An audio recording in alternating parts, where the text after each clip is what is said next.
Good afternoon, everyone. I call the Committee of Supply Section C to order. We are meeting today to continue the consideration of estimates for the Ministry of Energy, Mines and Low Carbon Innovation. I now recognize the Minister to move the vote. Thank you, Mr. Chair. Resolved that a sum not exceeding $100,597,000 be granted to Her Majesty to defray the expenses of the Ministry of Energy, Mines and Low Carbon Innovation Ministry operations. Thank you. Thank you, Minister. I now recognize the member for Kootenay East. Thank you, Chair. Good afternoon. Before I begin, we promised to start with Site C today, and we'll continue down that path. I just want to make a couple clarifying statements that I made yesterday. I mentioned at one point that Geoscience was applying or had applied for charitable organization status. That's not the case yet.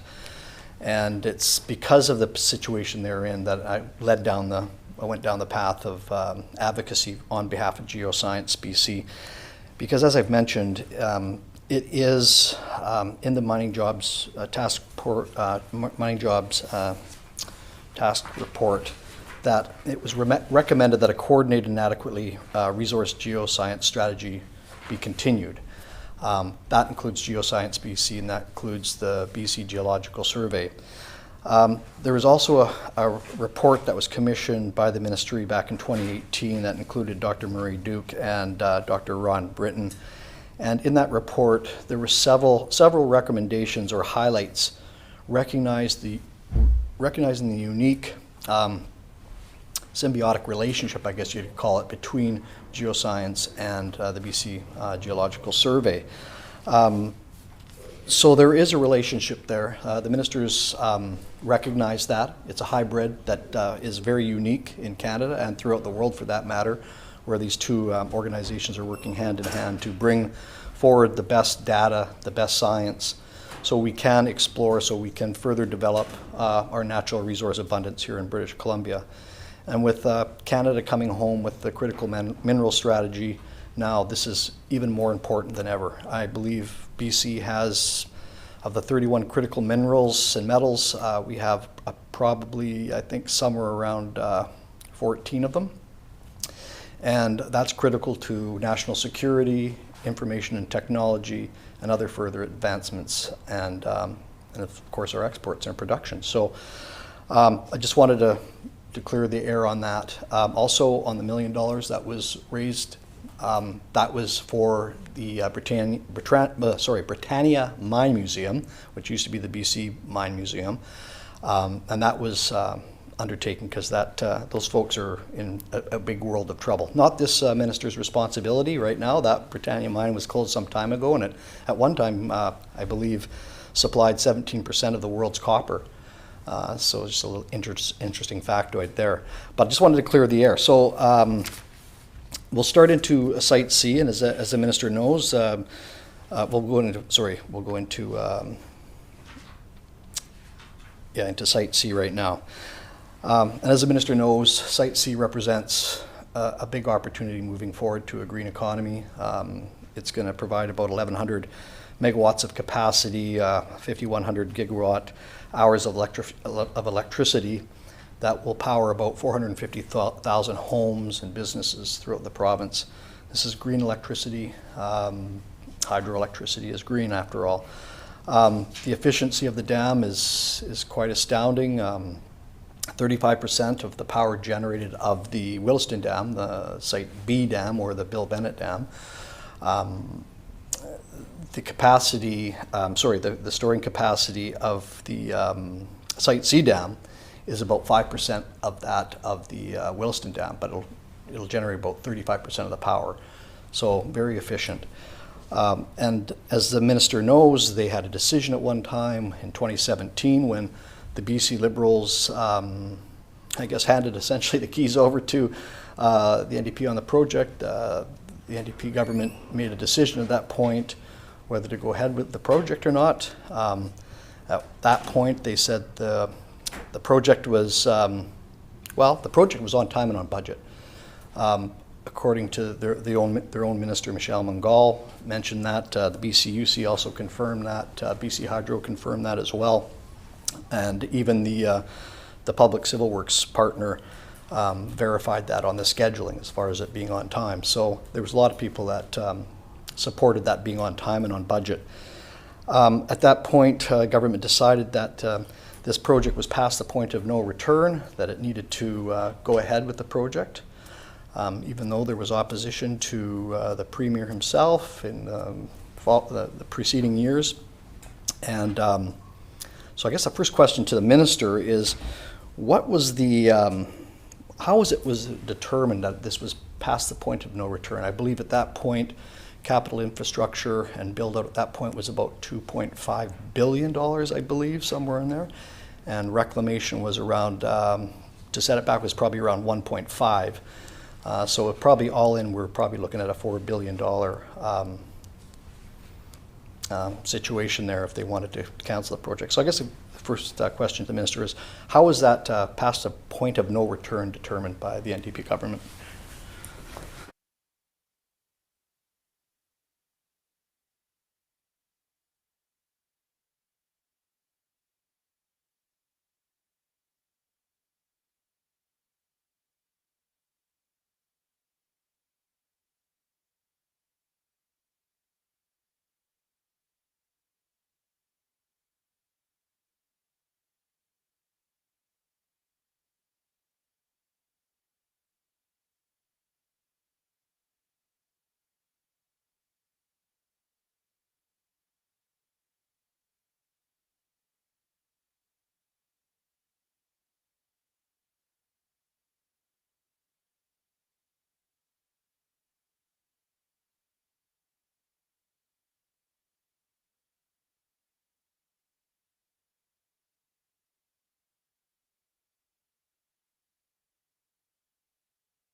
Minister.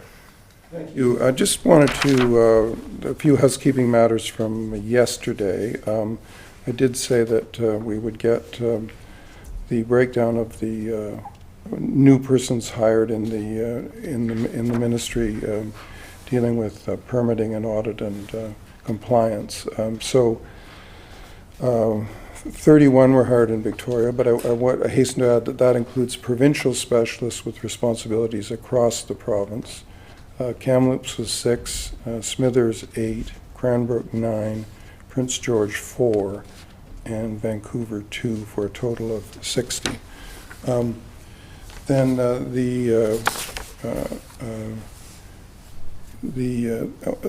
if I could turn to the member's question. He called the dam the Bill Bennett Dam. That may be more reference to his predecessor in Kootenay East. I think it's actually called the WAC Bennett Dam, and I understand there's no family relationship, but I appreciate that since Bill Bennett looms large in many people's minds, even in the ministry, because he was the Minister of Mines at one point. So just thought I'd call that to the member's attention. The member wants to go back to 2017. I don't think strictly that falls within the bounds of the estimates of this year, but I will endeavor to answer the question. Dealing with a number of the member's assumptions, they basically aren't true. The previous government started the project without proper oversight and without a credible budget. They exempted BC Hydro from the BCUC oversight on that issue. They rushed the approval of design, which included geological risks. I'm sure they will remember that there's 2 tension cracks that took place. They, under their government, led the BC Hydro to announce an increase in cost and construction in November of 2017. Our government asked the Utilities Commission, BC, to review the project, and they found, the Utilities Commission, found that it was already over budget and behind schedule. Here's what they said in November 2017.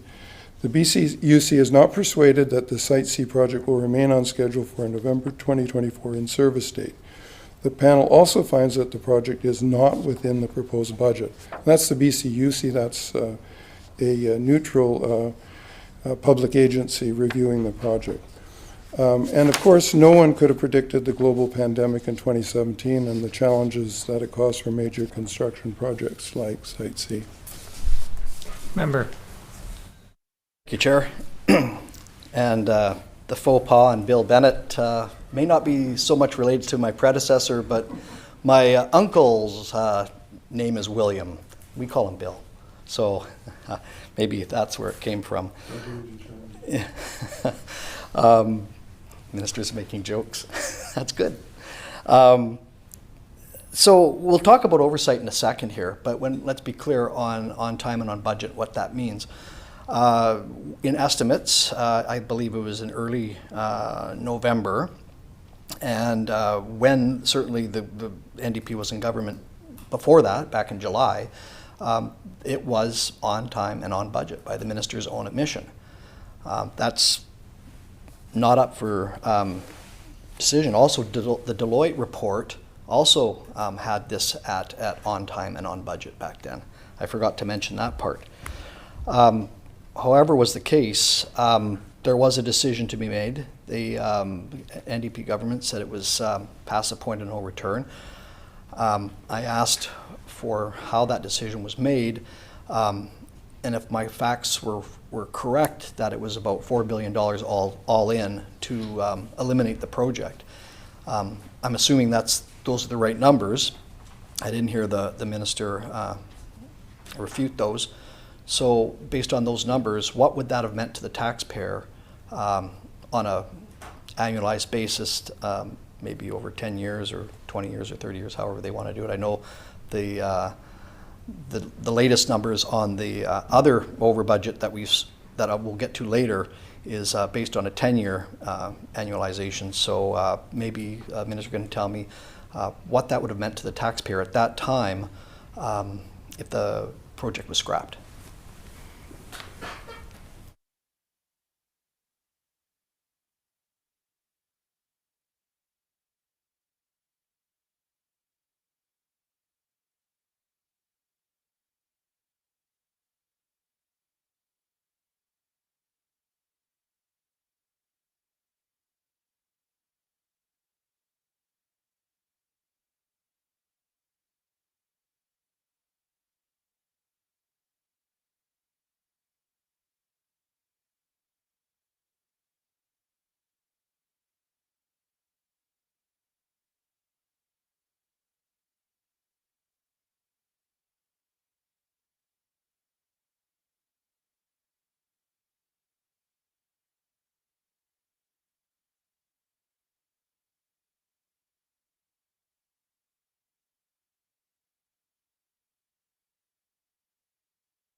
Minister.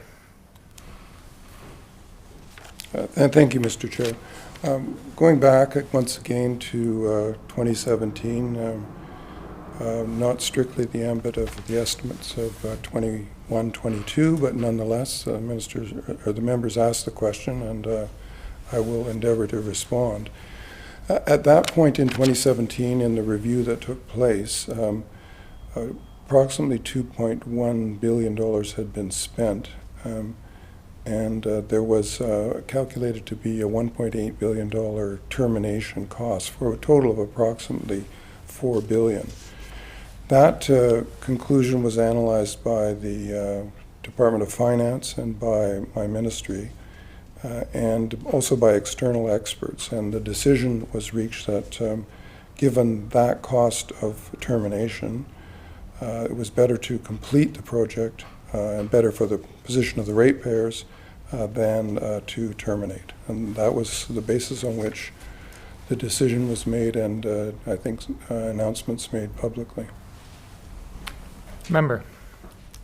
Thank you, Chair. So, no, what asked for the cost to the ratepayer, what that would represent. Maybe we don't need it right now, but maybe we can find out a little bit later. There's probably some complicated calculations that go into that. I think, well, we'll get into that a little bit later.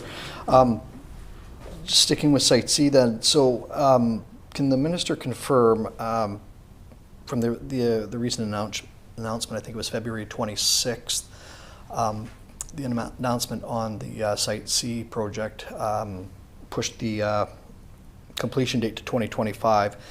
Can the minister confirm that this is indeed the case, and can he guarantee that the 2025 deadline will be accomplished?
Minister. Thank you. The members asked the impact on the ratepayers of the termination option, which was considered in 2017. And generally speaking, the regulator, if it's a termination, would like and usually dictates that that be amortized over as short a period as possible, because there's no direct benefit to the ratepayers of termination. If you build an asset and it produces revenue, then it's more legitimate and accepted by regulators to amortize the cost of the project over a much longer period of time, typically a substantial life of the project. So in this case, the scenario that was the most likely one was that if there was termination, it would lead to an immediate rate increase of 12% persisting over a decade, so 10 years. Now, if you did it over 5 years, obviously that would be higher. And there would be, so that's the way in which that would be conceived of. Now, the member has made reference to February of this year, and where some of the same considerations in a general sense were applied to a termination option and the cost. But the member has asked whether I am prepared to guarantee the in-service date in 2025. So let me answer that this way. Hydro obviously remains committed to completing the project in the most prudent and efficient way possible, and there's considerable work going into some changes that may help bring that about. The estimated cost at this point to complete is $16 billion. The BC Hydro has taken a very comprehensive and detailed approach to develop this cost estimate. Delays and impacts relating to COVID are the single largest contributor to the cost increase, but by far not the only contribution to the cost increase. And Hydro would acknowledge, and does acknowledge, there are still significant risks in the project that require ongoing management. Ongoing COVID impacts, potential geotechnical issues, commercial risks, and many other factors. Hydro will continue to manage these risks with ongoing input from Mr. Milburn, Peter Milburn, the former Deputy Minister of Finance, Chair of the Pension Board here in British Columbia, EY Canada, the Technical Advisory Board, the 2 international dam safety experts that were retained, and the Site C Project Assurance Board. So there is considerable effort into managing the project, which is really at this point about half complete. Member. Chair, first to getting to the on the rate BCUC 12% increase spread over 10 years, and the minister alluded to that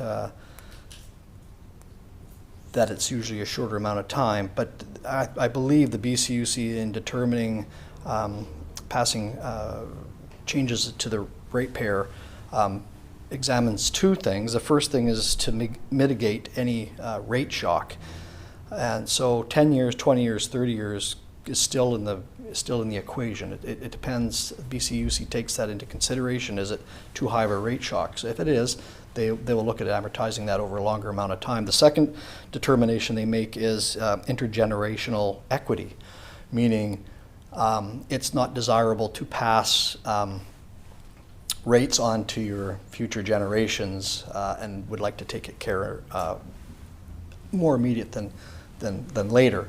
But the first thing they look at is at the rate shock. So I don't agree entirely with the minister's statement saying that it could have been 5 years. Those things are always considered by the BCUC.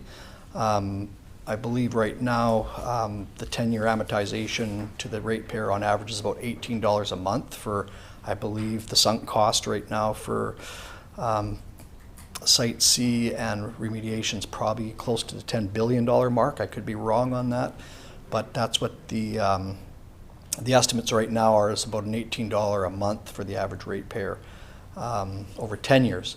And that could be stretched over 20 or 30. But other than that, I'm trying to think what else the other part of the question was there. I'll ask this question. I'm sorry. Yeah, on the scheduling. So nothing there from the minister that solidifies the completion date of 2025. There's no guarantee from what the minister's saying. I guess the question would be, why would they pick that date then if there is so many complexities? And there's many geotechnical issues, safety issues, but they did say that it would still be completed within the 1-year float that they were given. The original completion date was 2024. They used up the 1-year float to 2025. And so with all the complexities and geotechnical issues that they're now discovering, why would they make, if they're not certain, why would they make that hard date of 2025?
Minister.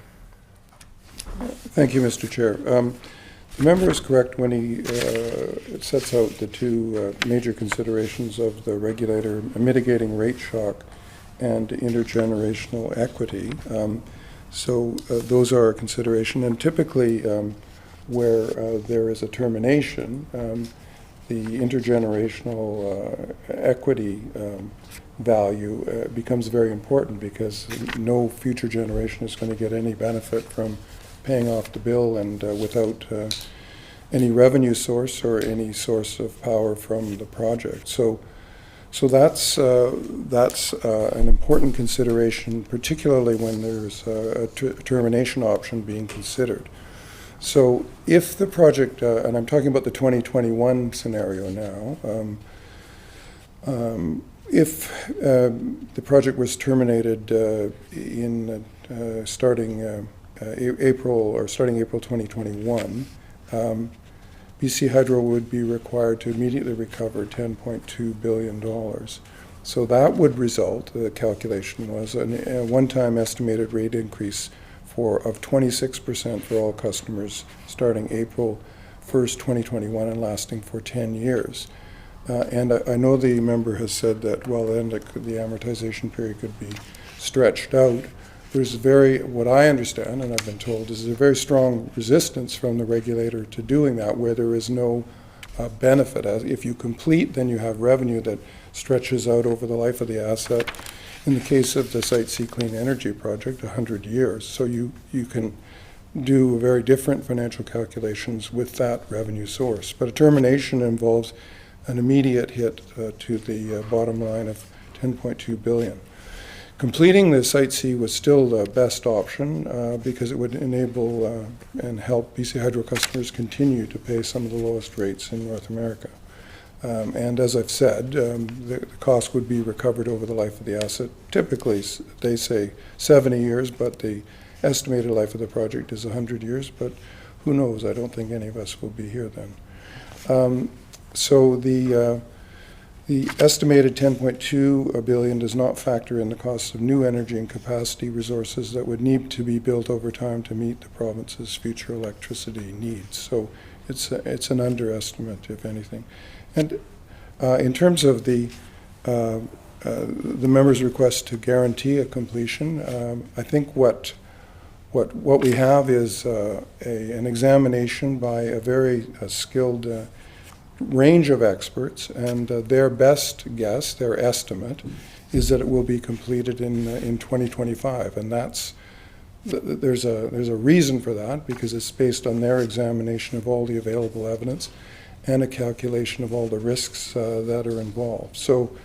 But no one can guarantee absolutely a completion date, but I think the probability of completing within that time frame is high. Member.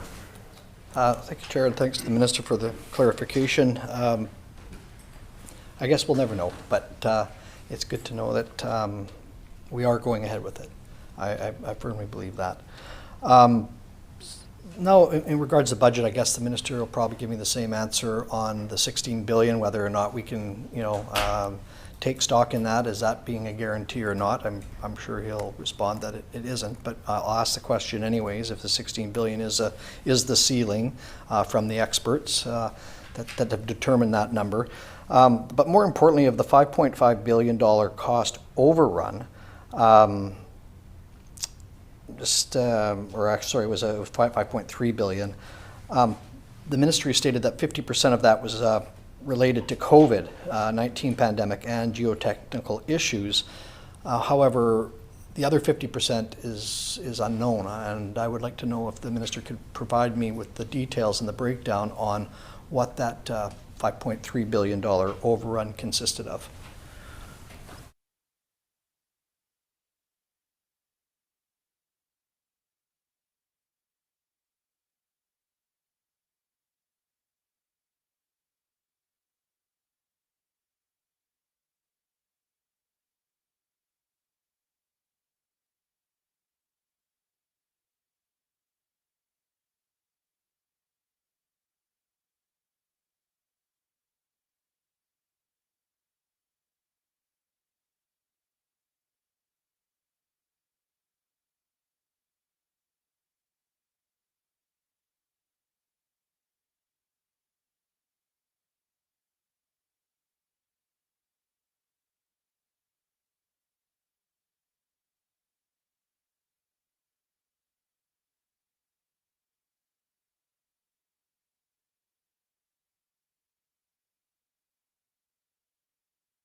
Minister.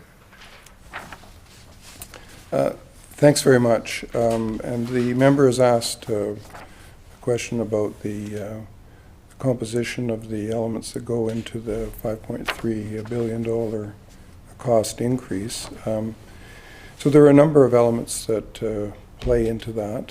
One, scaling down the workforce to comply with public health orders resulted in a large part of the summer construction season being lost, and then as a result, a one-year delay to the project. The foundation enhancements are also a significant cost increase. So that is in the works as well. And I would note that the contract signed by the BC Liberals when they were pushing the project forward transferred almost all of the risk for geotechnical issues to BC Hydro. So that's why the cost escalation is being borne by Hydro. In previous progress reports to the BCUC, and these are public, the project was managing financial risks even before COVID-19. There were amendments to the main civil works contract, additional labor resource requirements, First Nations treaty infringement claims and an injunction application, increased costs associated with the reservoir clearing, transmission line construction, and highway realignment work. So there are a range of cost pressures that contribute to that increase in the cost. Member. Thank you, Chair. Thank you to the Minister. Obviously, a lot of things going on right now, Site C. I'm not sure if the Minister can put a dollar figure on those breakdowns. Don't need it right now, but it would be helpful to understand exactly where the greatest impact, I guess, on those overruns were. So, if the Minister would, be able to provide me with that, sometime later, that'd be great. I probably can't do that right now, but we'll move forward here a bit more. Does that part of that 5.3 billion, does that include the BCUC review? I believe it was in 2018, or and it delayed the project significantly because of that review. I believe it delayed the river diversion for the dam itself a year. Is that part of the 5.3, or is that part of the original 2 billion that was brought in 2018?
Minister. Thank you. The delay in 2018 was due to the tension cracks which emerged and had nothing to do with the BCUC review. While insofar as it was possible, the work on the project continued while the review by BCUC took place. So in no way did the BCUC review delay the project. Member.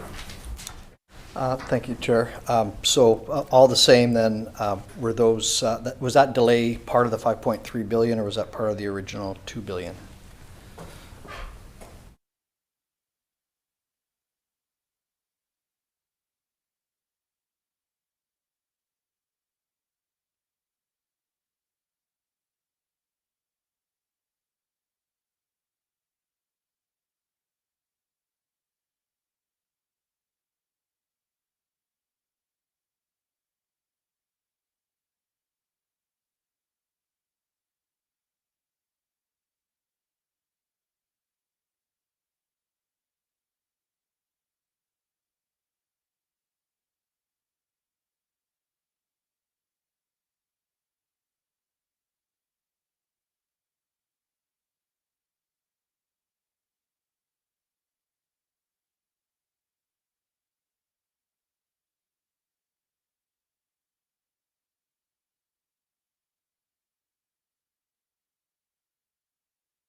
Minister.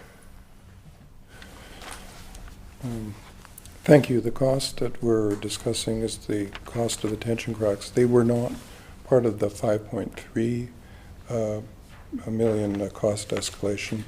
It was in the 2017 $10.7 million budget. So it was accounted for earlier rather than later. Member. Thank you, Chair. Thank you, Minister. The Minister said back in March he advised BC Hydro to supply or provide the BCUC with the quarterly BC Hydro reports. And I just wanted to confirm with the Minister those reports have been issued to BCUC and have been made public.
Minister.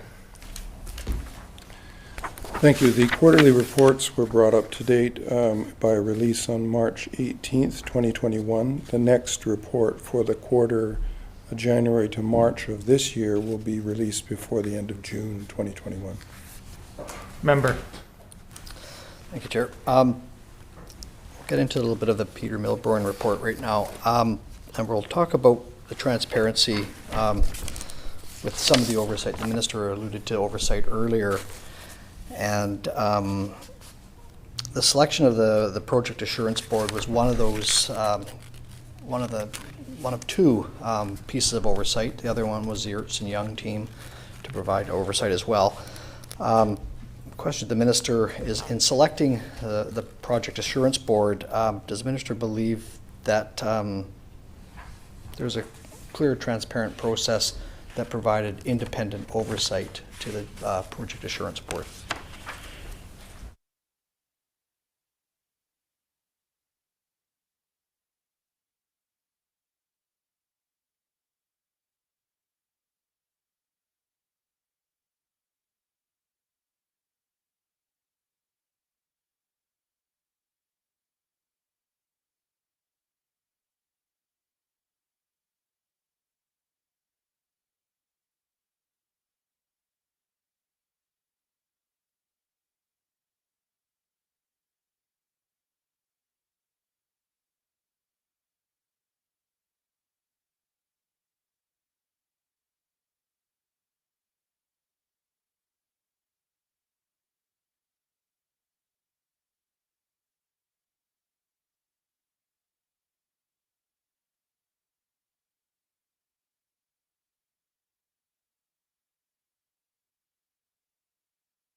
Minister. Thank you. The member wasn't specific in his reference to what point in time was he talking about the oversight, but let me talk a little bit about the Project Assurance Board. It was created and began its work in January 2018. Mr. Milburn, in his review, talked about and made some suggestions to improve its efficacy and its independence, and those are chronicled in his public report. I'm sure the member has access to that or has read those.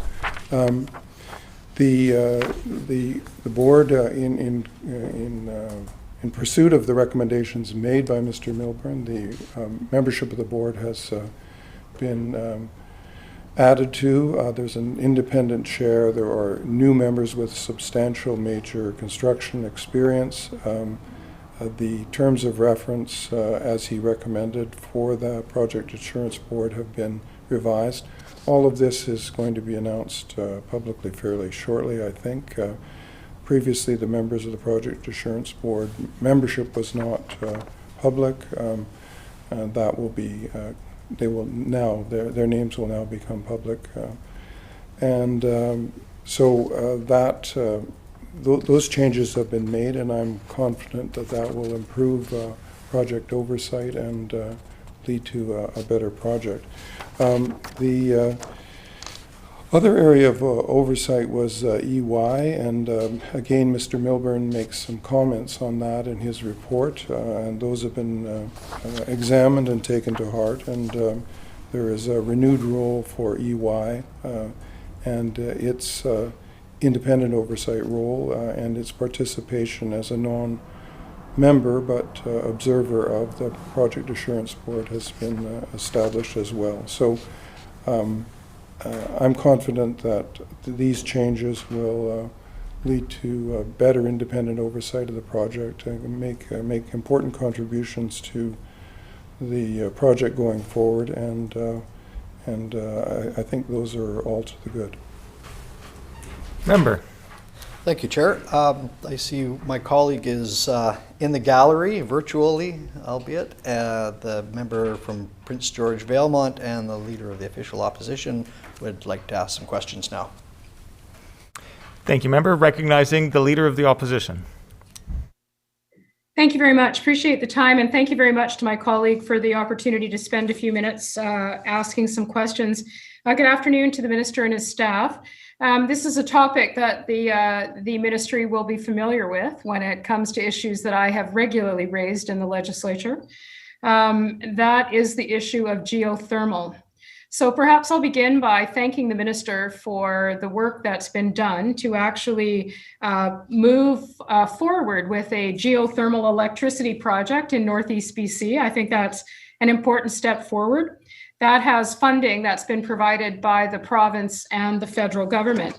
Obviously, that project has not yet been connected to the grid, so there's still more work to be done, but it is an important step related to the future of geothermal in BC. So I'm wondering if the minister could perhaps just give me some response to a couple of issues related to geothermal projects.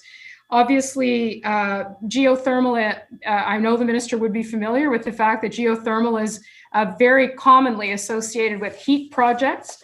And I'm wondering if the ministry and the minister would consider including geothermal heat projects as part and including them in eligibility for the wood stove exchange program, and also perhaps see them represented and the ability for them to qualify in Clean BC funded programs. So just a reaction from the minister about the importance of considering the inclusion of geothermal as a heat project in those two program areas.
Minister.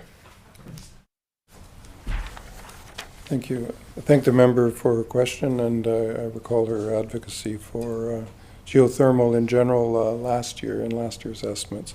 So there are a couple of a few heat pump or heat projects being developed, but there's nothing operating as of yet. So, but we will take your advice, the member's advice, and speak to our colleagues at Environment and Climate Change.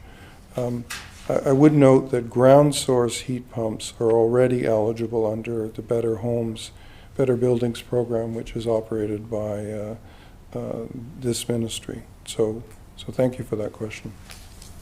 Member. Thank you very much to the minister. I appreciate that. That's actually quite encouraging. I would appreciate that if you had that conversation.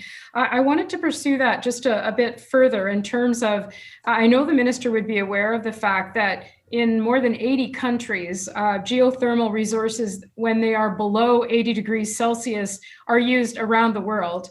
And they are typically governed as water well projects. And so that would actually fall under FLNRA or MOE. And we know that some of the challenges have been in the way that geothermal is captured in British Columbia related to the BCUC and a variety of other regulatory situations. So I wanted to just remind the minister of that and hope that as this industry emerges in British Columbia, that we take a different look at how this is done in other parts of the world. It would be very beneficial here in British Columbia as well. But my last and perhaps most important question is, I know the minister and certainly his staff would be aware of the fact that my interest lies in the fact that there is a significant geothermal potential in Valemount, British Columbia, which I am very proud to represent, work very closely with Mayor Torgerson, his council. This type of development, it would be incredibly well supported by people in Valemount. One of the things that we have come to discover is that it is unlikely that the Valemount Heat Project, which the Valemount project is, will get a municipal exemption from the BCUC. So what that is going to mean is that Valemount will need to seek a competition exemption or in fact a full-blown certificate of public necessity. And the competition exemption will actually need the minister's approval. So I wanted to raise it because I would hope that this issue would be on the minister's radar screen. I think he would recognize that this will help displace fossil fuel heating, fossil fuels that are shipped to the community from Edmonton.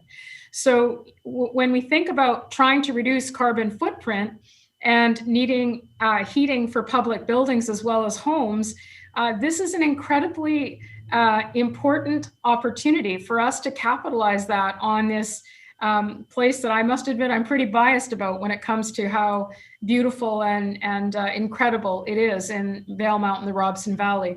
So specifically then, I wanted to raise that issue, let the minister know that our project is unlikely to get a municipal exemption.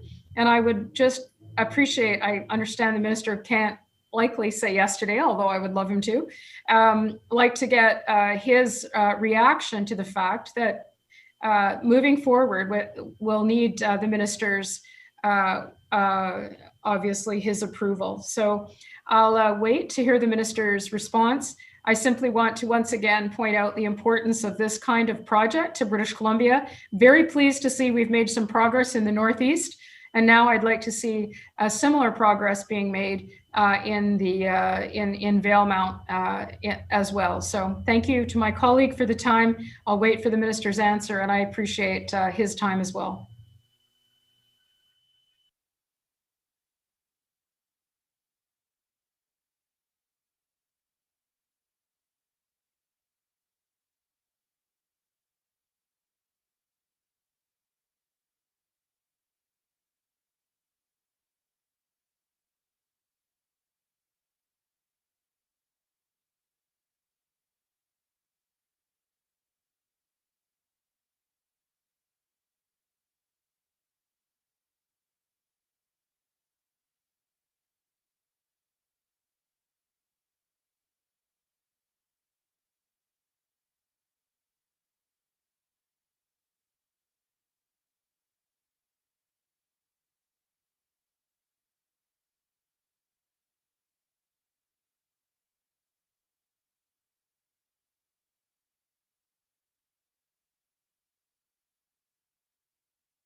Minister. Thank you, and I thank the member for her continued advocacy for this project in Valemount. I well understand her passion for it. Let me first comment that in the current regulations, anything below 80 degrees centigrade is not considered a geothermal resource. That's apparently the cutoff line. But so far, there hasn't been a municipal request for an exemption, which when it's received, we will examine and consider it. Perhaps what we could suggest is that the proponent could contact either Emily, the ministry offices, either in Victoria or in Prince George, and then we'll take it from there. Thank you. Thank you to the Leader of the Official Opposition, recognizing the member from Kootenay East. Thank you, Chair, and thank you to the member from Prince George Valemount for great questions. So we were on the the Project Assurance Board last time we finished off, and I'd asked the minister if he believed that the makeup of the Project Assurance Board was independent and transparent. He answered back stating that what the Peter Milburn report said, that there was recommendations to do better. But I think it was a little bit more than that. Peter Milburn made a few comments on the lack of transparency, the lack of independence, certain conflicts with the Project Assurance Board. And I guess to the minister again, if he agrees with those sentiments that Peter Milburn made,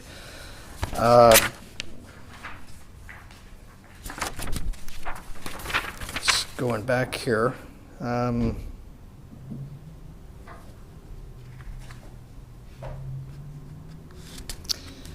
So the makeup of the Project Assurance Board, as the minister said earlier, was to provide oversight and due diligence for the Site C project. There was a two-pronged approach. They brought in the Project Assurance Board, which was supposed to be independent, had expertise, relied on information to then report back to the minister on, provide oversight. The other piece was the bringing in of Ernst & Young to do the financial piece on that and provide some extra additional support for oversight. Peter Milburn made some comments and basically on the makeup of the Assurance Board. Half the Assurance Board was BC Hydro board members. As a matter of fact, the chair of the Project Assurance Board at that time was an executive director of BC Hydro itself. The Milburn report stated that this really defies what the intention was in the first place, and that was to provide independent oversight. It was later found out through court documents that there was only going to be up to 2 independent personnel on the board. So the minister also alluded to some expertise on it, although throughout the report it suggests that the expertise wasn't at the level it should have been to completely understand the complexities of the project. So once again to the minister, does he support the findings that there was a lack of independence and transparency from this board initially when it was brought in 2018?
Minister.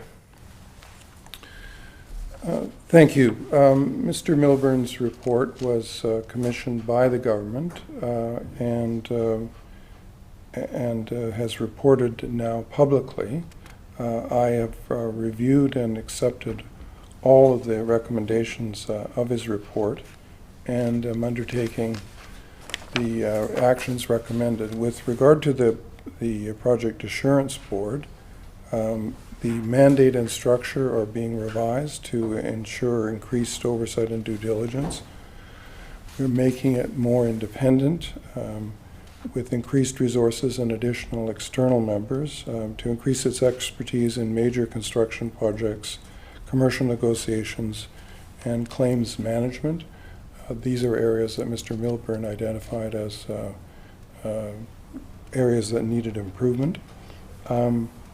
He has recommended expanding the BC Hydro Risk Management Team to include additional dedicated resources for identifying, analyzing, and monitoring and mitigating risks, working with the Independent Oversight Advisor to implement enhanced risk management and reporting to make risk management more effective and frequent, creating a dedicated commercial management team for claims administration, improving and expanding the Earthfill Dam construction management team, including the addition of experienced construction management specialists to supervise, train, and lead field personnel and a robust team of construction managers, resident engineers, field engineers, construction officers, and quality assurance resources, and utilizing value engineering to refine the design for the right bank foundation enhancements prior to procurement. So Mr. Milburn did a very thorough review, engaged a team of his own, conducted extensive interviews and of examination with personnel, people involved in the project, and also examined a wide number of documents. The recommendations have been made public, and they were accepted by the government, and they are being implemented, and I'm confident that the implementation of those recommendations will lead to a better managed project and going forward, and that was something that was our goal in engaging him, and he certainly fulfilled that mandate. Thank you, members. We will now take a 5-minute recess while we undertake cleaning and safety protocols in preparation for a new committee chair.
I call the Committee of Supply Section C back to order. We're currently considering the budget estimates of the Ministry of Energy, Mines and Low Carbon Innovation. I now recognize the member for Kootenay East.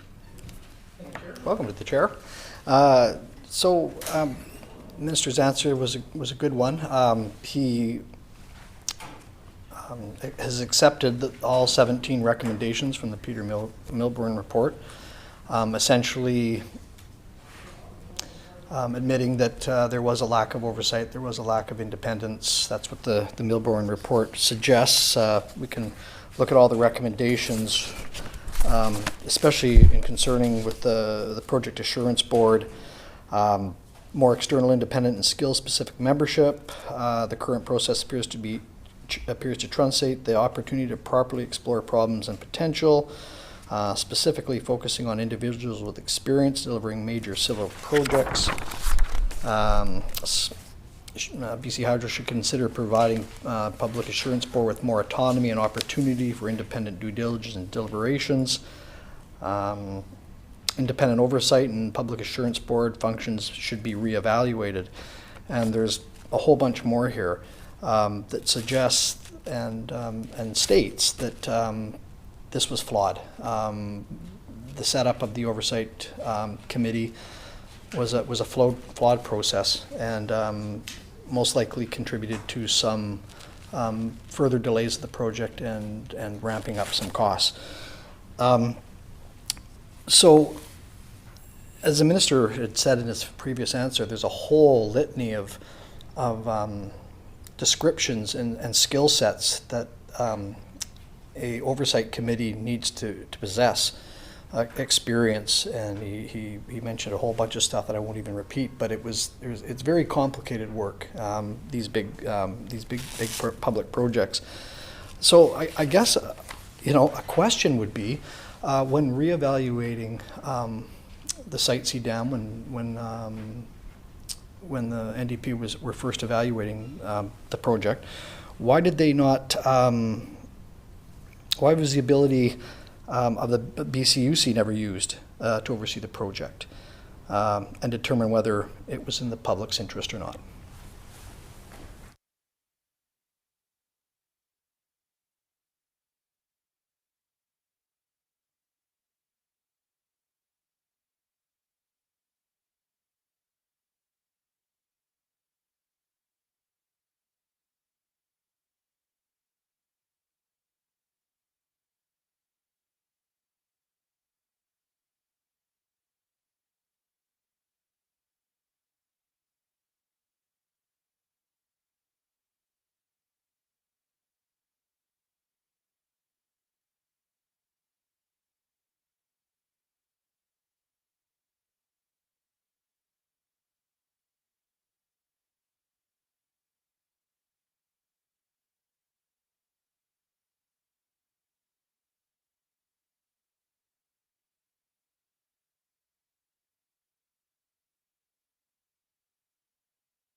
Minister. Thank you, Madam Chair, and welcome to the Chair. I suppose it's somewhat ironic that the member raises the issue of BCUC oversight. In 2010, the BC Liberals passed the Clean Energy Act. It specifically exempted Site C from BCUC scrutiny. So clearly the member is a later convert to the importance of BCUC oversight of the Site C project, but that was not the case. In fact, that was not the policy of the party who formed the government at the time of which he is a member. The BCUC did review the project in 2017 because our government referred it to the BCUC, and that was the review that was conducted in 2017. Member. Thank you, Chair. And the Minister is absolutely correct. The Clean Energy Act of 2010 allowed government to make decisions on projects like C without BC UC approval. However, the Premier, then MLA, and opposition is on the record saying that they would send Site C to review with the BCUC. He's clearly on the record for that. They were in a coalition government with, I see my colleague here from the Green Party. They were in a coalition government who was clearly on the record. Their leader at the time, Andrew Weaver, was clearly against the project. So it would have been a simple, very simple to reestablish and get the BCUC to do the oversight or to do the initial review to see where it's at in the public's interest. So I understand the minister, trying to say, well, you guys did it, but this government was clearly on the record. Not only was the government, but the several MLAs were opposed to this project. And so once again, to the minister, why did they just not simply reinstate the BCUC instead of going through this other complex oversight? Minister. Well, the answer is pretty simple. The government sent it to the BCUC in 2017 for a review of the entire project. I'm not clear what the member is suggesting here. His government, specifically in legislation, exempted the entire project from its genesis forward. Member. Do you want to go in right now? Okay. I've got some member from North Saanich and the Islands to make some questions. Thank you, member, and recognizing the member from Saanich and the North Islands. Between both of you, you've almost got it. Saanich North and the Islands. So how many other ways? I apologize. That's all good. How many other ways can we say this? I mean, It's a very good demonstration of the legislative process. That's right. So just following up on my colleague from the Kootenays. Just generally the Kootenay East. How would the minister characterize the government's response to the BCUC report that came out in 2017? It was clear that the government of the day, his government, referred this to the BCUC. And I'm coming in here a little bit late in the debate, but the minister state that that this government did send it to the BCUC. How would he characterize how his government took the advice of the BCUC and applied it to this project?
Minister.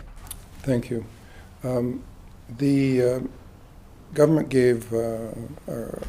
made a request to BCUC to review the project. That was done. A report was prepared and reported back to the Premier and the Cabinet, and after consideration, a decision was made to proceed with the project. Try this again. Recognizing the member for Saanich North and the Islands. Perfect. You got it. Excellent. Thank you, Madam Chair. I think the point being, of course, is that the argument or the discussion about who referred it and who didn't refer it, and it wasn't referred, and now it's referred, and we referred it, but they didn't do it, I think it becomes moot, really, doesn't it? If you don't actually take what the BCUC has to say and apply it to the decision that's being made. And if I remember back to 2017, I think that there was a political decision, and the minister is correct that there was a decision to proceed. But I walked in on a discussion here, frankly, which was, who did what and when did they do it and why didn't they do it? And I think it doesn't matter. What does matter, actually, is that this project at the beginning was $5 billion. Then it was $6.6 billion. Then the government approved $7.96 billion. And then 2016, it was 8.3, then $8.7 billion. In 2018, it was $10.7 billion. These numbers are continually increasing.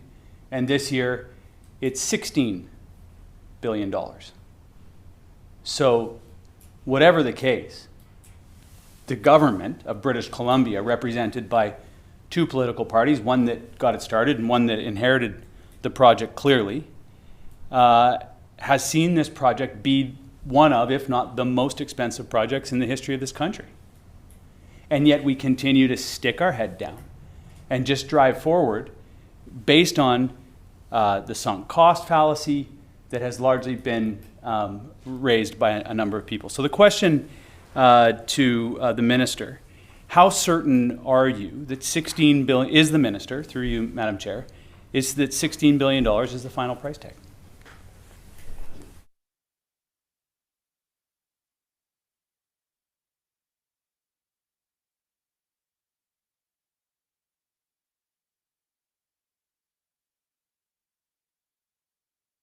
Minister.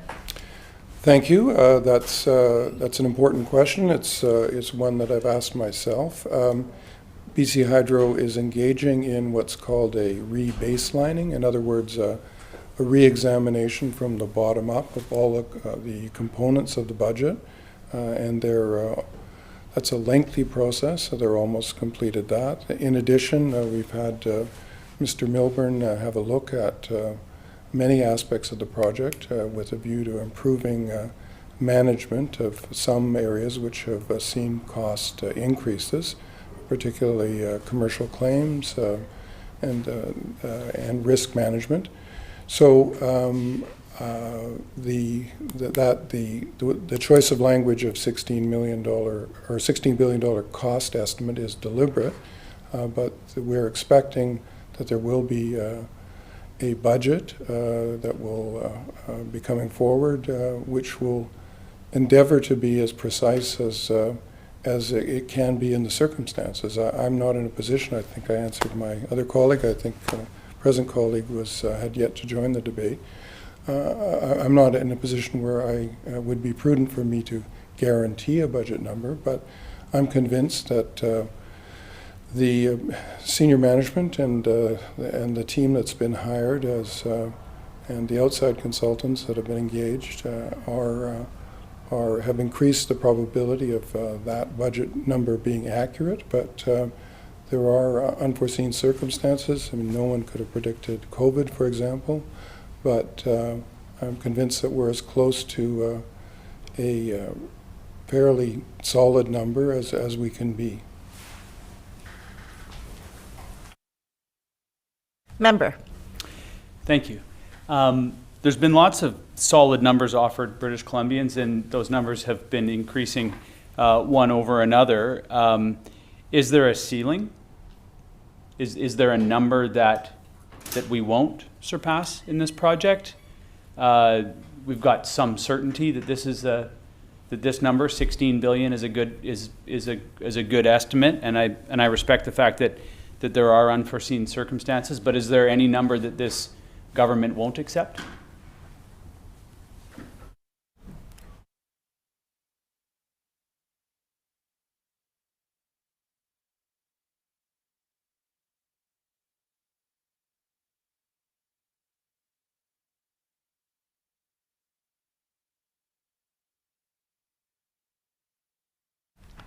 Minister. Well, thank you for the question. The process now is the rebaselining of the budget and an examination of all the components of the budget and an effort to be as certain as possible about those elements. And I'm, as I've said, confident that due diligence has been exercised and that we are close to a number that's accurate.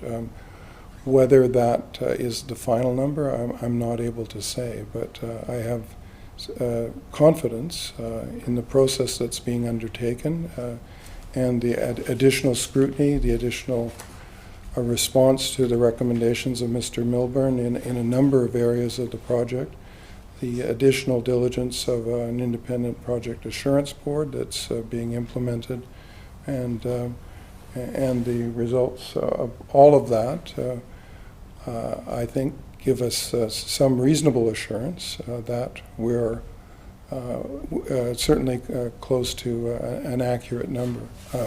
But I'm not in a position to guarantee that absolutely. I think that would be imprudent on my part, and so I'm not going to do that. Member. Thank you, Madam Chair, and that's not the question that I asked. The question that I asked was whether or not there is a ceiling, that there's a limit, or if we are, as a province, need to be prepared as citizens of a province, of ratepayers of a utility, Crown Corporation, as taxpayers in a province, if we need to embrace ourselves for any number. Because we've seen this project double, more than double, in the life of it so far, and we're well away from being done. They're not. That project is not completed yet, but yet we continue to go through these processes. So my question was to the minister: at what point do we say that this project costs too much?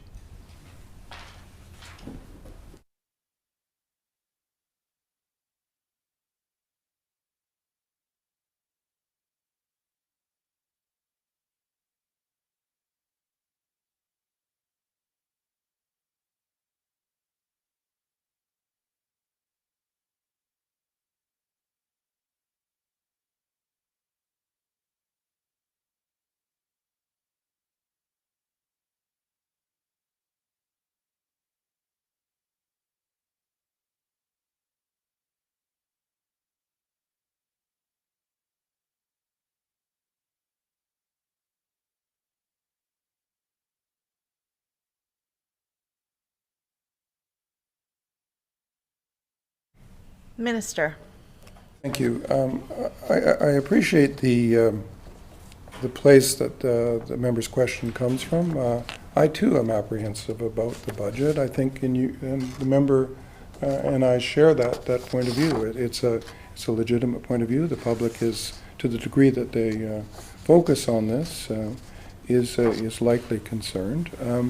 But what I can say is, as the minister, I've been advised and I am convinced that Hydro is committed to completing the Site C project in the most prudent and efficient way possible, and the steps that have been undertaken since I became minister in terms of the Milburn report and the implementation of that, the re-engaging of EY in a more comprehensive way, the strengthening of the project assurance independent oversight, the addition of a number of teams in the commercial claims and risk management. All of these changes, I think, bring increased likelihood that the project will be delivered on budget. And I've mentioned, and I'll mention again, the rebaselining. It's a little bit of an awkward term, but it is a comprehensive look and examination and recalculation of a budget, element by element, from the bottom up. And that is being done. So it's underway. There are a number of cost pressures, which I've identified in some of my earlier answers. COVID, unmistakably, geotechnical issues. There are a number of other issues as well that have come forward. Civil works and cost increases over the time. So these cost pressures have been real. That is hindsight, obviously, but I think the best thing that we can do, and that's why these measures have been implemented, is to manage the project going forward in a better way. And those measures that have been implemented, I'm convinced, will help do that. So that's I think the best I can provide to the member to deal with his concern about cost escalation. Member. Thank you, Madam Chair. And I'm going to take it that there's not a number then. And I recognize that the question that I'm asking the minister is challenging, but it's one that comes from, I think, experience as a member of this House and previously before watching this project's cost increase. And as the minister has pointed out, his government has put in place a number of measures throughout the time. It's almost like the way that the answer came was that in response to this budget now being this astronomical number of $16 billion, that the government is just putting in place things like the Project Assurance Board. But that, my understanding, was put in place, and yet the numbers still continued to go up even with that oversight in place. What we have actually in British Columbia is a lot of project assurance. This government seems, with the answer to the question, this government seems very much assured that they're going to continue to support this no matter what the number is. And I think what we're getting to in the point here that I'm trying to make is that we don't have a lot of public assurance, that we haven't had a lot of information. There's been a lot of questions asked over the past couple of years about what government knew and when government knew it and when they shared it with the public. This isn't the minister and his cabinet colleagues that are paying for this. This is the people of British Columbia, the ratepayers of BC Hydro, the taxpayers of this province that are going to be on the hook for this. What's missing is the public assurance in this project. There are so many unanswered questions about what government knew and when they knew it, and yet we get another report that comes out and says, we don't quite have the expertise to be able to do it, and then you get a couple of other experts that are hired to come in and fill in the gaps that were there. All of this, still the public are wondering where this project is at. It's continued to be built during COVID. So my question is to the minister, how much of the contingency fund for Site C has already been expended?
Minister.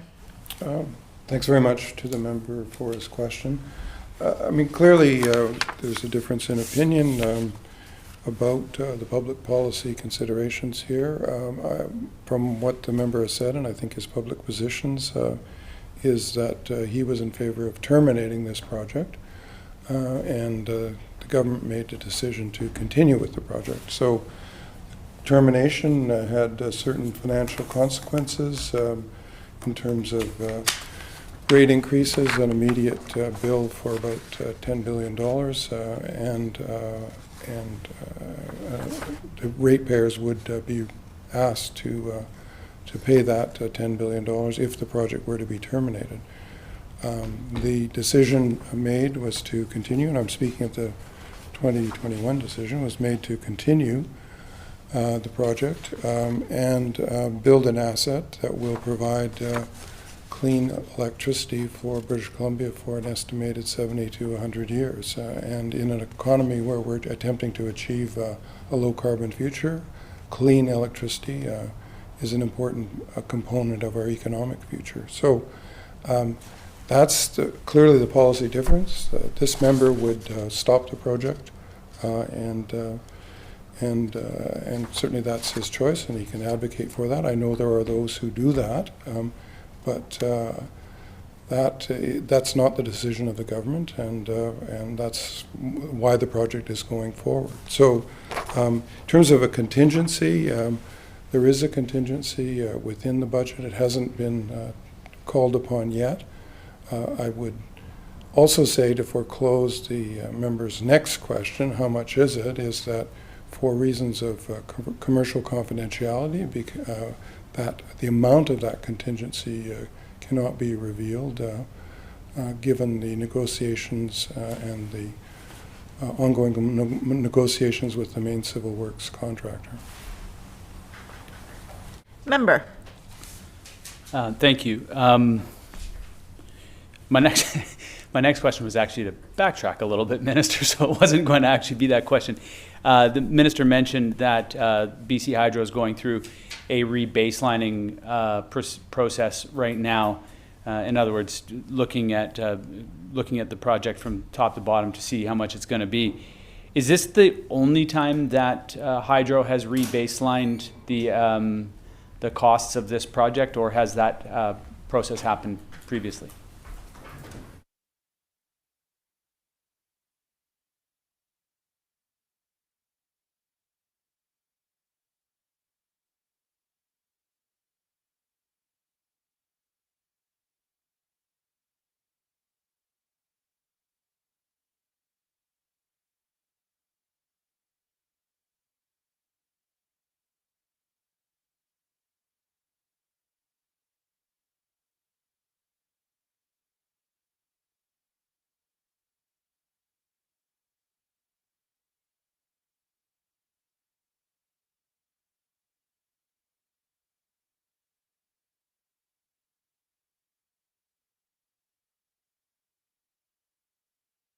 Minister.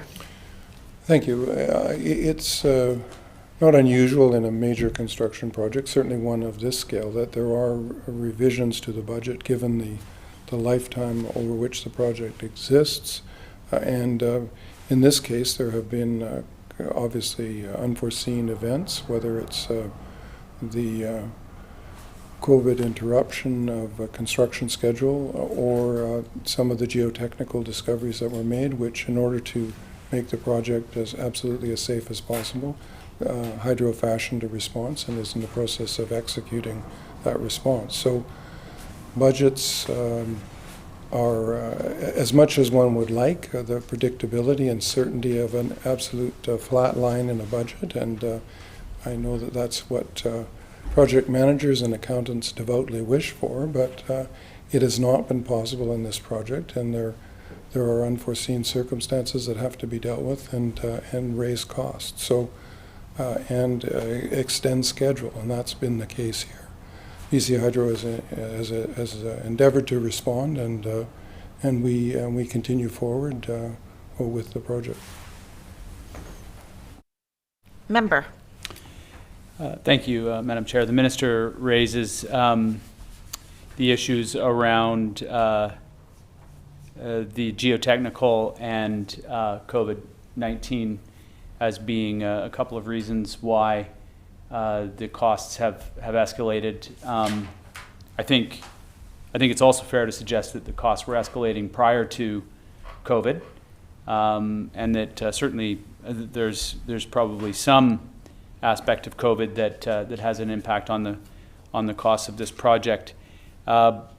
We've also heard that the government has known about geotechnical issues at this site for a lot longer than perhaps they let it known for the public. Can the minister provide a breakdown as to the geotechnical and COVID costs? What does that look like? They've been very, very murky.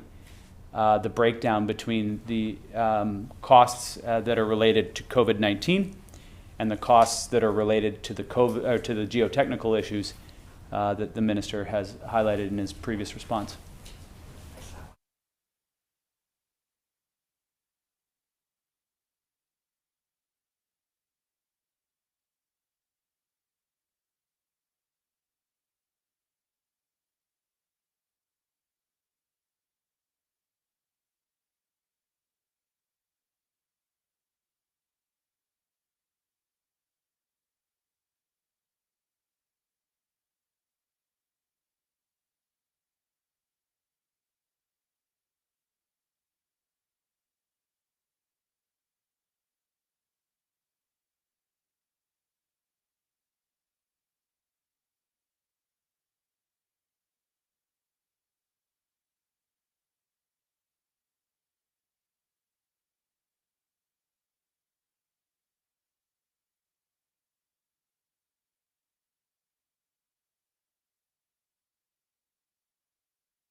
Minister.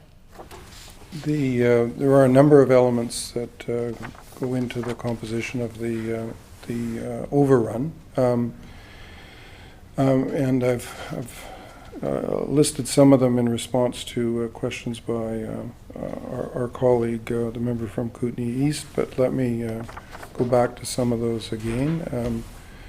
Obviously COVID-19 and the impact of COVID-19. The member seems to want to know how that impacted the cost. A substantial amount of the summer construction season was lost in 2020 and resulted in a one-year delay to the project, which adds costs. The enhancements to the foundations, the geotechnical issue, are a significant cost issue, and those have been dealt with.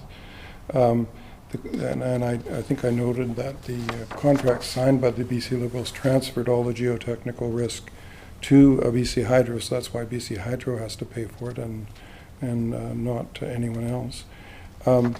There are other cost pressures that BC Hydro has acknowledged in previous progress reports to the BCUC that were being managed, as the member says, even before the outbreak of COVID-19. Amendments to the main civil works contract, additional labor resource requirements First Nations treaty infringement claims and an injunction application, increased costs associated with reservoir clearing, transmission line construction, and highway alignment work. So there are a number of cost pressures, all of which have contributed to an escalation in the overall cost of the project. Member. Thank you. And again, we've got this situation where the finger's pointed at the BC Liberals for signing a contract that's going to, that any geotechnical is going to be on BC Hydro. That goes back to 2017 and the conditions at which this government made the decision to proceed with the project. That should have been seen as one of the potential weaknesses of proceeding with a project that was already basically being built on sand. So to hear about that today it's a bit, I mean, I can understand why we want to do it in this place, it's politics, so let's put as much of the blame somewhere else as possible. But there's been a series of decisions that have been made by this cabinet and the previous cabinet, and there was also, as the minister took quite a bit of time to highlight the difference in policy perspectives. There was a lot of similarities in the policy perspectives back in 2017. The main difference was one party wanted to send it to the BCUC, and one party was very clear over the last number of years that the project would have been canceled. But there was a decision to proceed. There still is there still is the murkiness that exists when it comes to what is the weight of the cost overruns when it comes to, we've heard that there's a series of cost overruns, but what I was asking was for more information to be provided of the money that this project is costing us over and above the original budget. How much of that number is COVID, and how much of that number is geotechnical?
Minister. Thank you. It's difficult to give a definitive answer to the members' questions. The impact of COVID upon the project is immense, but it is difficult to calculate finally. It has an impact on schedule, therefore resulting in delay. It has an impact upon labor costs as well. And the foundation enhancement is I would say the second biggest cost in terms of an overrun, and not anticipated. I know the member said somewhat disparagingly the dam is built upon sand. It's not actually built upon sand, but there were geotechnical issues that were discovered through a system of sensors, about 500 or 600, and there was a very small movement. Many 30 or 40 meters below the surface of less than 5 centimeters detected by a sensor. The engineering team felt that represented a potential risk to the project. Many projects would not have even detected that because they wouldn't have the monitoring system in place to detect it. So, but in order to be as safe as possible, an engineering solution was considered and designed, and that costs money. The estimates of that process have fluctuated, but they're settling in on a final figure. So, and then there are other costs, and I know the members expressed concern about the cost to the public. One of the reasons why it's probably not prudent to reveal too much, I spoke of the contingency reserve and some of the other costs, is because there is ongoing negotiation with the main civil works contractor, and to reveal some of those numbers might present a disadvantage to BC Hydro and ultimately to the taxpayers or the ratepayers that the member is concerned about. So for those reasons, some of these answers are not as precise as the member would wish, and I would wish myself, but that's the situation that we're in. I will say and reiterate, Hydro is doing everything to control those costs, and there's a number of measures that have been taken following upon the Milburn report and enhanced independent scrutiny that I'm convinced will result in a better project and a more of a control of escalating costs and delays to the schedule. So that's the nature of a big project like this. Some of it is not ideal, but we are managing it as we go forward. Member. Thank you, Madam Chair. I think it's important to acknowledge at this point that this project was, back in 2017, roughly $8 billion. And over the last handful of years, 4 years, it's now $16 billion. What's been demonstrated here is that there isn't a ceiling. So yes, there's rebaselining. The government is prepared to spend what it will take to finish this project. But in the last 4 years, there's been a doubling in cost of this. And the assurance is that, and it's the same organization that's overseen the doubling in the cost of this program that is now still in charge. And so the reassurance is that the minister gives that BC Hydro is, is being prudent and is looking after and to keep the costs down. I think the people of British Columbia have every right to be skeptical about this. And with the level of secrecy that's been around this project, just asking questions and getting very, very vague responses, whether it be here in budget estimates this year, budget estimates last year, whether it be the media looking for information, whether it be Indigenous nations looking for information. This is a public project. The public is paying for this. The public has a right to know. Does the minister agree that the public deserves accountability on this project and deserves to understand what it is that they're going to be paying for in the end?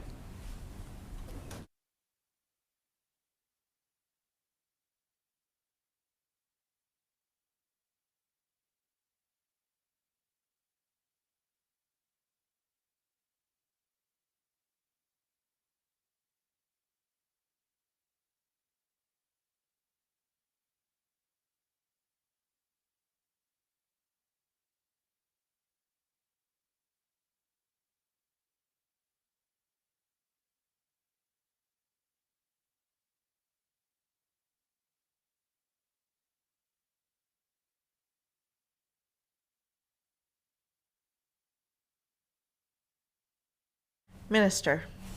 Well, thank you very much. The member raises the issue of transparency, and the government is committed to managing the Site C project in the best interests of British Columbians. That's why we engaged Peter Milburn to provide independent advice. He was given full access to BC Hydro staff, cabinet documents, and commercially sensitive information. It's a completely unfettered review. He interviewed key personnel in BC Hydro, many, and had full access to the range of documents that I just mentioned.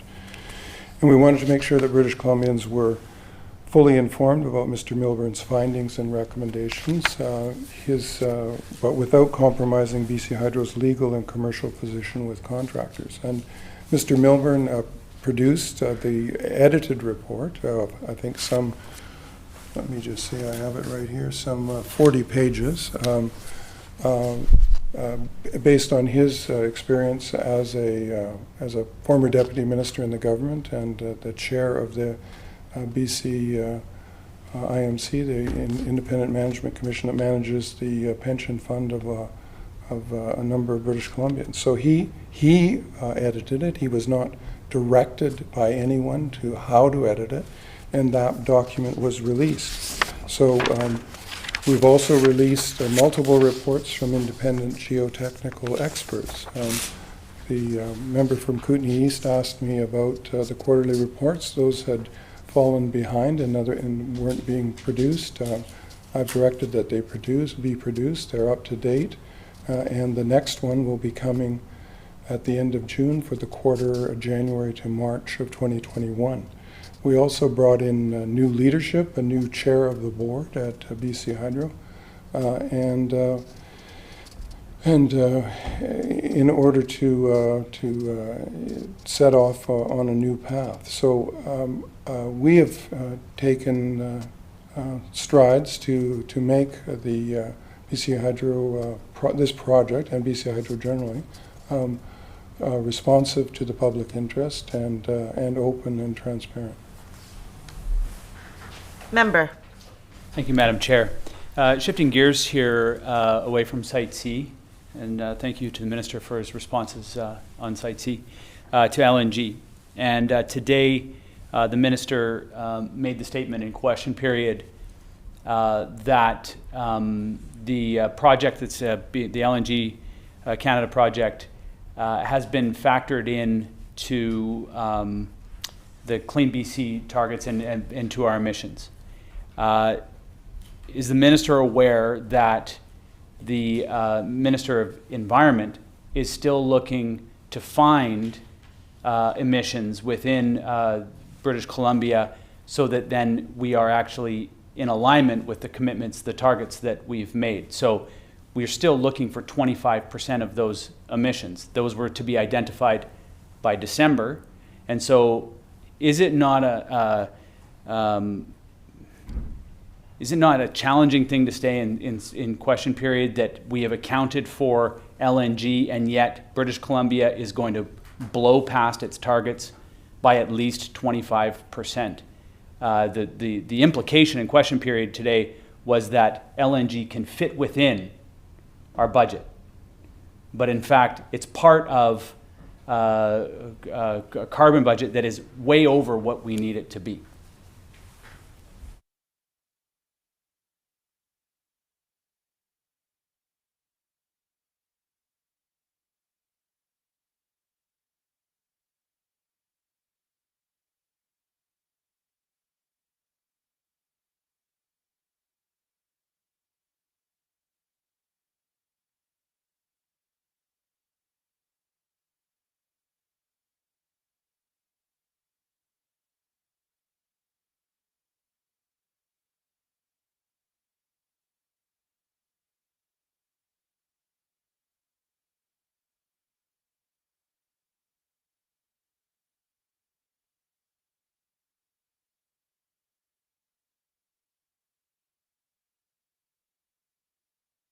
Minister. Thank you. The member is right to mention the 25%, although I think it's a bit jumbled in with the LNG there. The Minister of Environment and Climate Change Strategies has publicly made that very clear, that the Clean BC program takes us towards 75% of our emission reduction targets. There's an additional 25% that's being worked on. There's a consideration of other pathways that would lead to a reduction and an ability to reduce that final 25%. That's a public discussion that the minister has engaged in. It's not a secret. He recognizes it as a challenge, and I'm confident that he is working very hard on that. I know he's very thoughtful and devoted to working on that plan, and proud of the work that he's justifiably proud of the work he's done so far, but recognizes that there's more to do, and that is the work that is being done. In terms of the comment about LNG, it wasn't LNG, it's the LNG, it's one specific project. The LNG Canada project is accounted for in the emissions that are counted across the economy. So it's not a question of LNG per se, the category being accounted for. It's that one specific project that is accounted for. Member. Thank you, and I completely accept the distinction that, and in fact, I wouldn't even say that the minister made a distinction from what I was saying. That's exactly what my point is.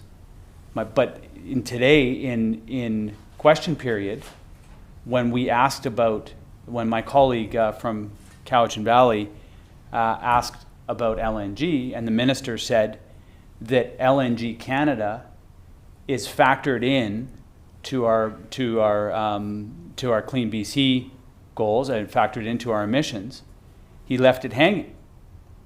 The minister made it sound like we had accomplished something, but yet we still are 25% of the way from achieving our own targets. So the minister actually today in question period left us hanging, believing that we can have LNG and we can also achieve our Clean BC targets. Can we have LNG Canada currently and meet our Clean BC targets?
Minister. Thank you. I'm going to quote from the Minister of the Environment's response in estimates, I believe it's yesterday. So there was a question asked by the member for Skeena. And let me give you the minister's response. What is modeled in our 2030 plan are the emissions associated with LNG Canada Phase 1, Trains 1 and 2, 3.45 megatons when complete. That's upstream and downstream. There's a small amount of potential additional emissions from oil and gas, that were done in the original modeling. The OPP, or Memorandum of Understanding with LNG Canada, was very clearly and specifically limited to Phase 1, which is the only final investment decision made to date. Our government has been clear. If proponents wish to develop LNG further, they could show us and the people of BC how their plan can reduce or eliminate emissions, or how the sector overall can reduce and eliminate emissions, thereby creating some room so that they can fit within the plan so that we can meet our legislated climate targets. And I think that's end quote. So that's the minister's response, and that's what in my perhaps imperfect choice of words earlier today was referring to. Member. Thank you. So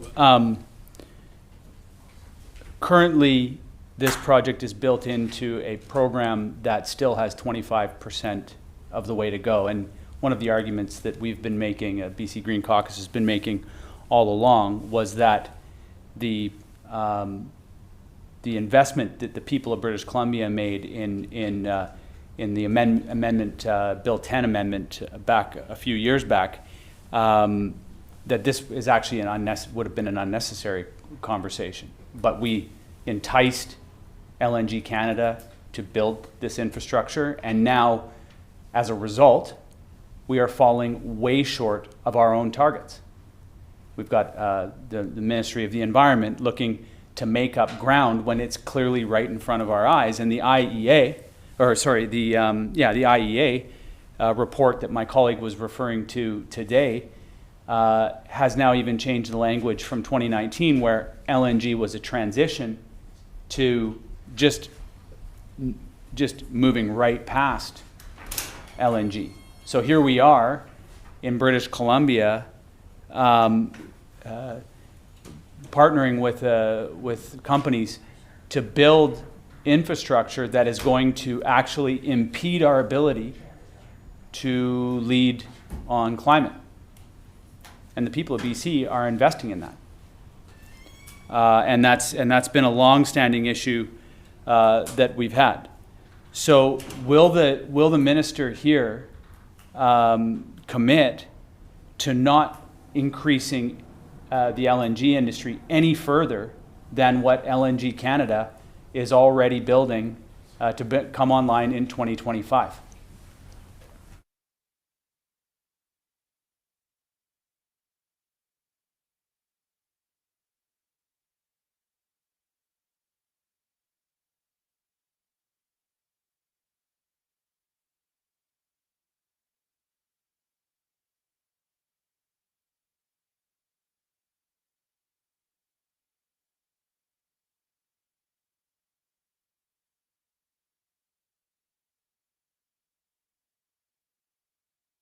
Minister.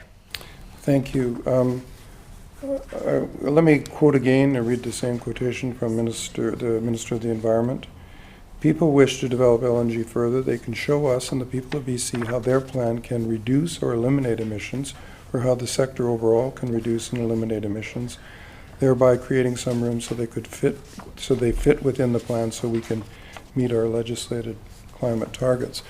And the market forces that drive the LNG industry are changing very rapidly, as the member likely heard. A project called, or a partner of Chevron Canada, Woodside, which was going to develop a project called Kitimat LNG at Bish Cove on land owned by the Haisla people. In December 2019, Chevron Canada said that they were putting their interest, 50% interest in that project up for sale. It's not sold yet. They have said that they no longer wish to support the project. Woodside made the announcement yesterday that they too are putting their 50% interest up for sale as well, although they do retain substantial rights to natural gas drilling rights in the Liard part of the northeast British Columbia. That company, Woodside, is an Australian company, but they have interest in Western Australia and in Senegal, which they are choosing to be a higher priority. So, but that project looks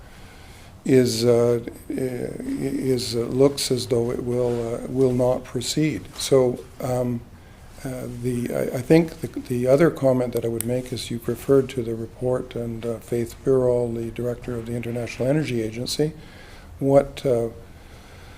in its early days in terms of examining its impact on BC, but one of the comments is that the future of LNG will be determined to some extent by the banks and commercial lenders, and they will evaluate some of the advice that's been given by Faith Burrell, and they may decide that they choose not to finance projects in the future. So it's a very dynamic market, and there's a lot of technological change occurring out there, and many shifts in energy generation priorities. So I would not want to predict in the way that the member seems to be convinced that certain things are going to happen when they may not.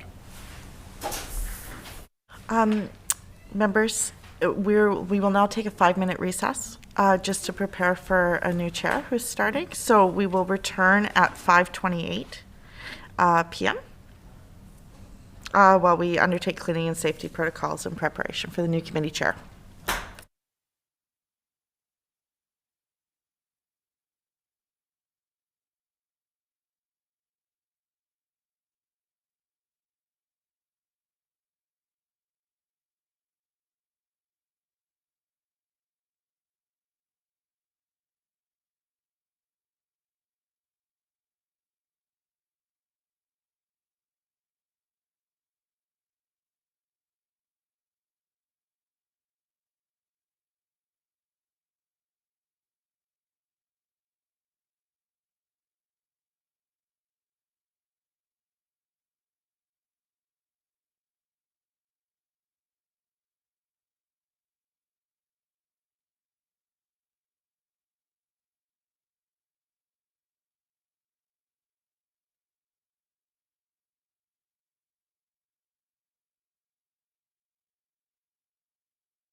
Now call the committee back to order. Thank you, members, for your patience. Continuing debate, I recognize the member for Saanich North and the Islands. Thank you, Mr. Chair. Welcome to the chair. And through you to the minister, before the break, the minister stated that the market forces are changing. And in that context, I'd ask the question, was there a final investment decision on LNG Canada to be made before the provincial government moved that Income Tax Amendment Act and the assurances that were provided and the benefits that were provided on behalf of British Columbians through that bill?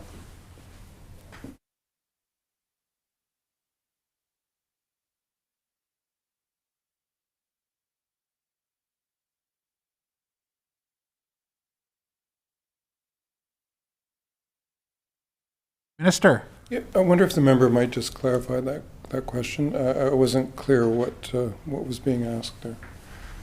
Member.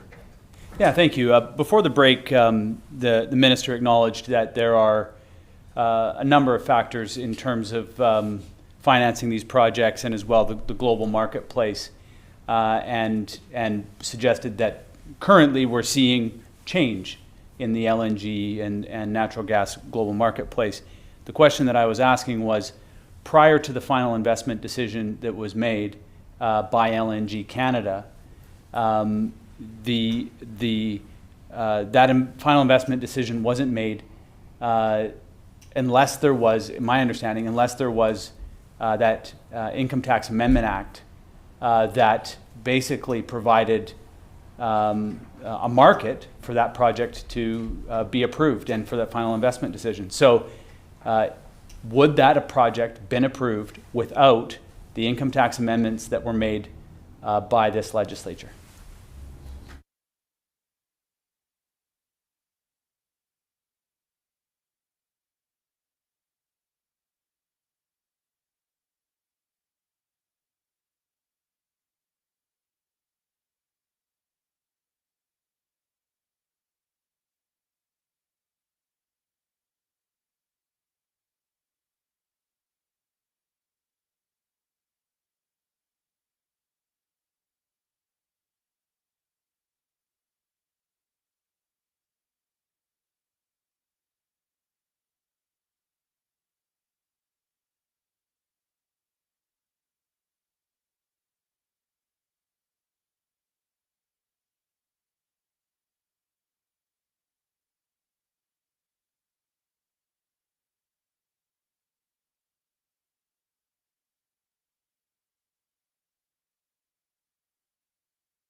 Minister.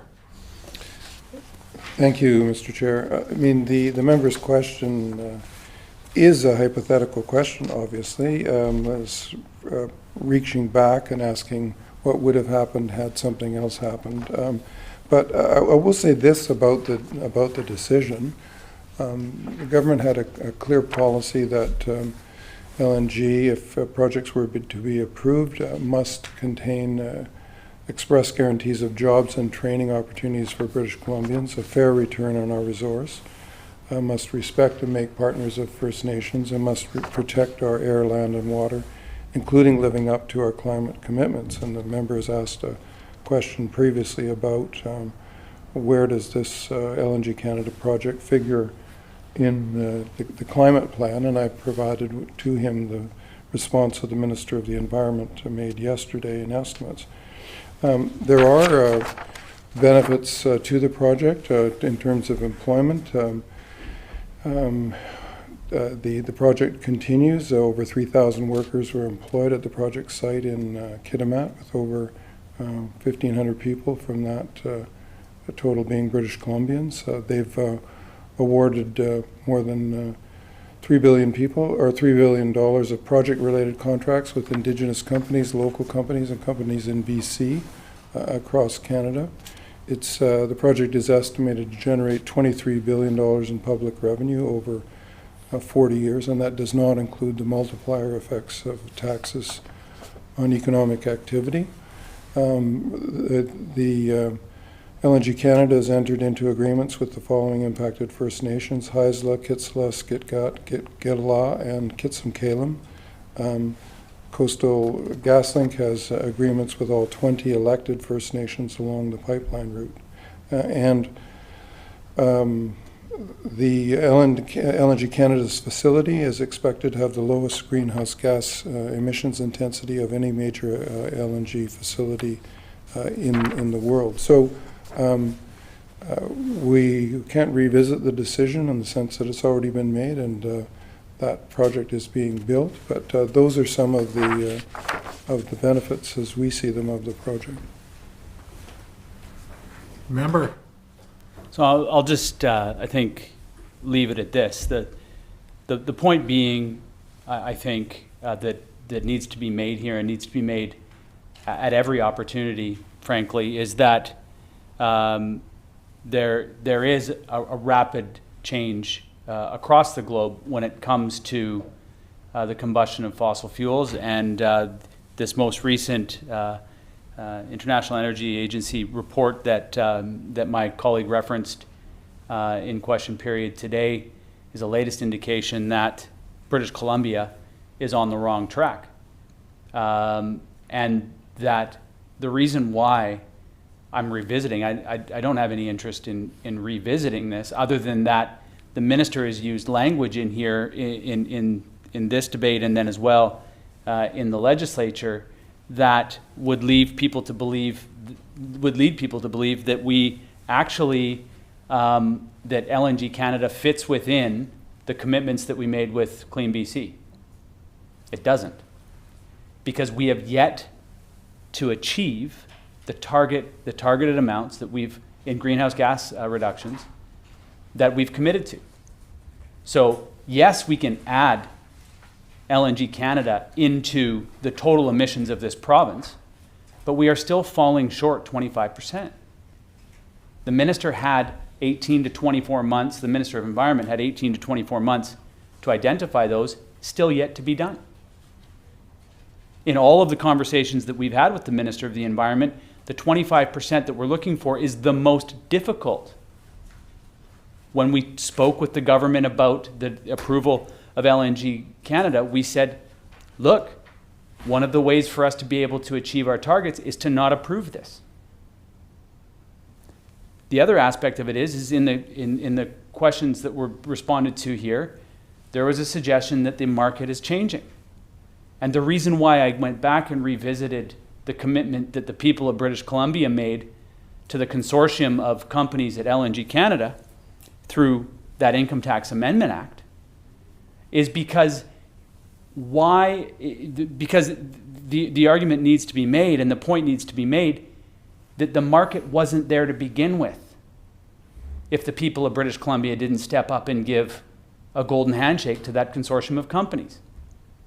The final investment decision wasn't going to be made unless we stood up and gave them that Income Tax Amendment Act.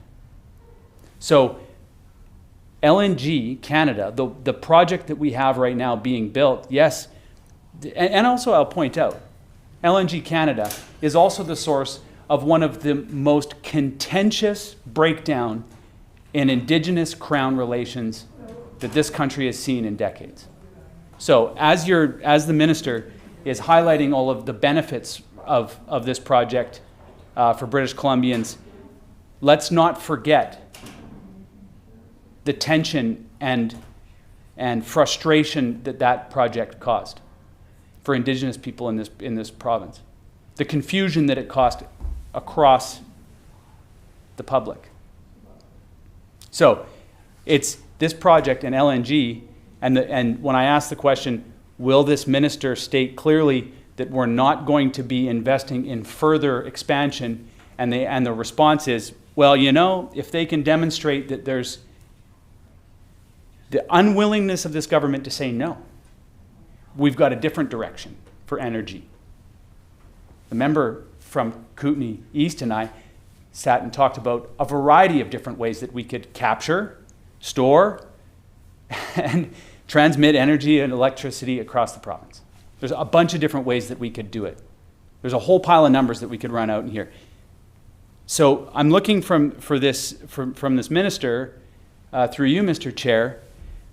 He's committed to looking at the IEA report. It's a big report. It's going to take a while to pour through it.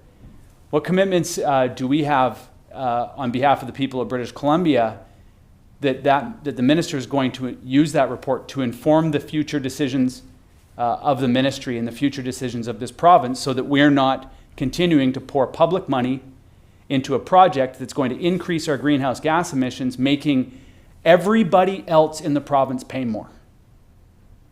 That's what happened. Every other industry in this province now has to peel it back because we made the agreement with LNG Canada. Everybody else has to pay the price for the decision that was made by this government. So what commitments do we have that this minister is going to use the reports of the International Energy Agency and the global marketplace to inform the decisions about the future of energy in this province, and that it doesn't look like the past?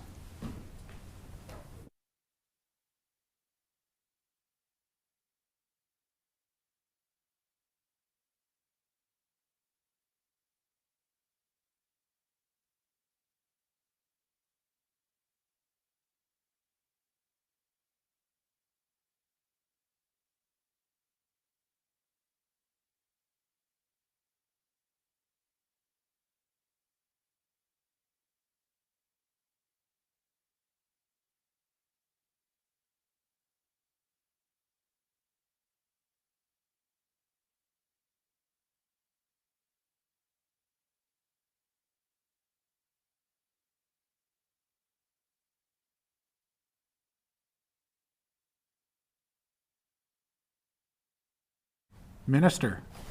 Thank you. Thank the member for the question. Two responses. One would be just, member has mentioned the Income Tax Amendment Act, and I take it the arrangements that flowed from that. That's really a question more properly addressed to the Minister of Finance. I don't think our estimates have taken place yet, so that's probably something that the member could pursue there. In terms of the report that's been mentioned, it's very new. It's one among many, many reports, but I certainly will we'll have a look at it. The staff will analyze it and what the implications might be for British Columbia and its energy policy going forward will be considered.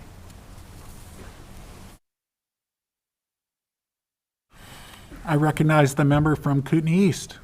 Thank you, Chair. Welcome to the Chair, and thank you to the member from Saanich North and the Islands. I got it right. That's perfect. We were at the Peter Milburn report last time.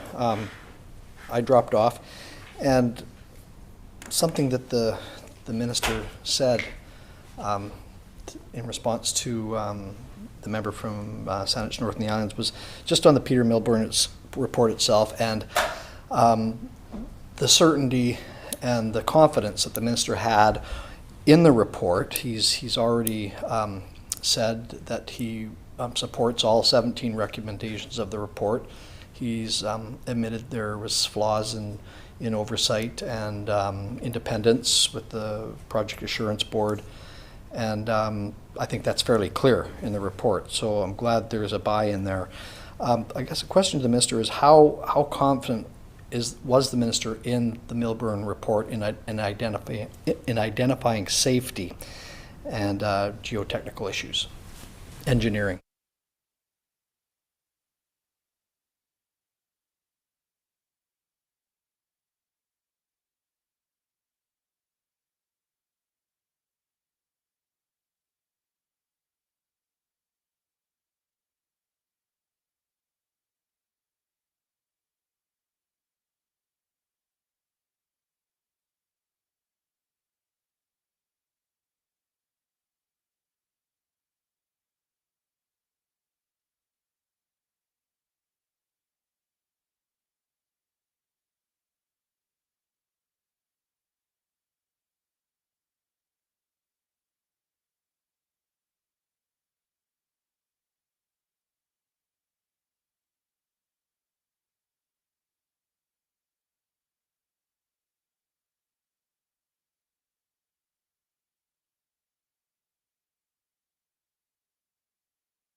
Minister.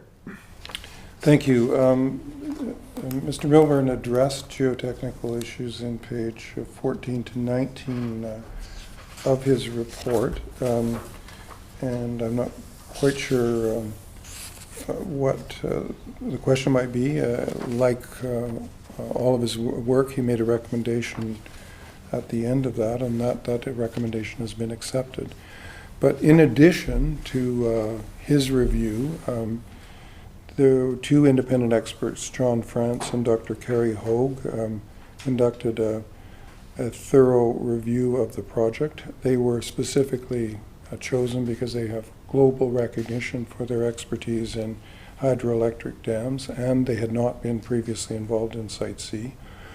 They concluded in their report, and this was made public, the BC Hydro's proposed approach is sound and capable of making the right bank structures safe and serviceable. They also said they were not aware of any appropriate structural foundation enhancement alternatives that were not considered in BC Hydro's evaluation. They also did a separate review of the Earthfield Dam. That's the main dam, not the two coffer dams. They are confident that a safe Earthfield Dam structure can be built at Site C that meets the Canadian Dam Association guidelines. So, and again, that report has been made public. Member. Thank you, Chair. Thank you, Minister. Yeah, basically segued into my next question for sure. So the Minister had stated not too long ago, just a couple, maybe 20 minutes ago, that the Milburn team, I believe there was eight people, I believe, on the team, that had access to BC Hydro, had access to a range of documents, I think was how it was phrased up, many resources. So was the Milburn team, did they not have the capacity to do it, or why are we essentially bringing another team of experts to do something that should have been done with the Milburn report?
Minister.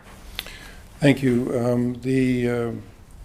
The terms of reference for Milburn did not include, Mr. Milburn did not include engineering review, although what he does do in pages 9 to 14 of the report is trace the examination of the emergence of the problem with the Right Bank Foundation and assesses the steps taken.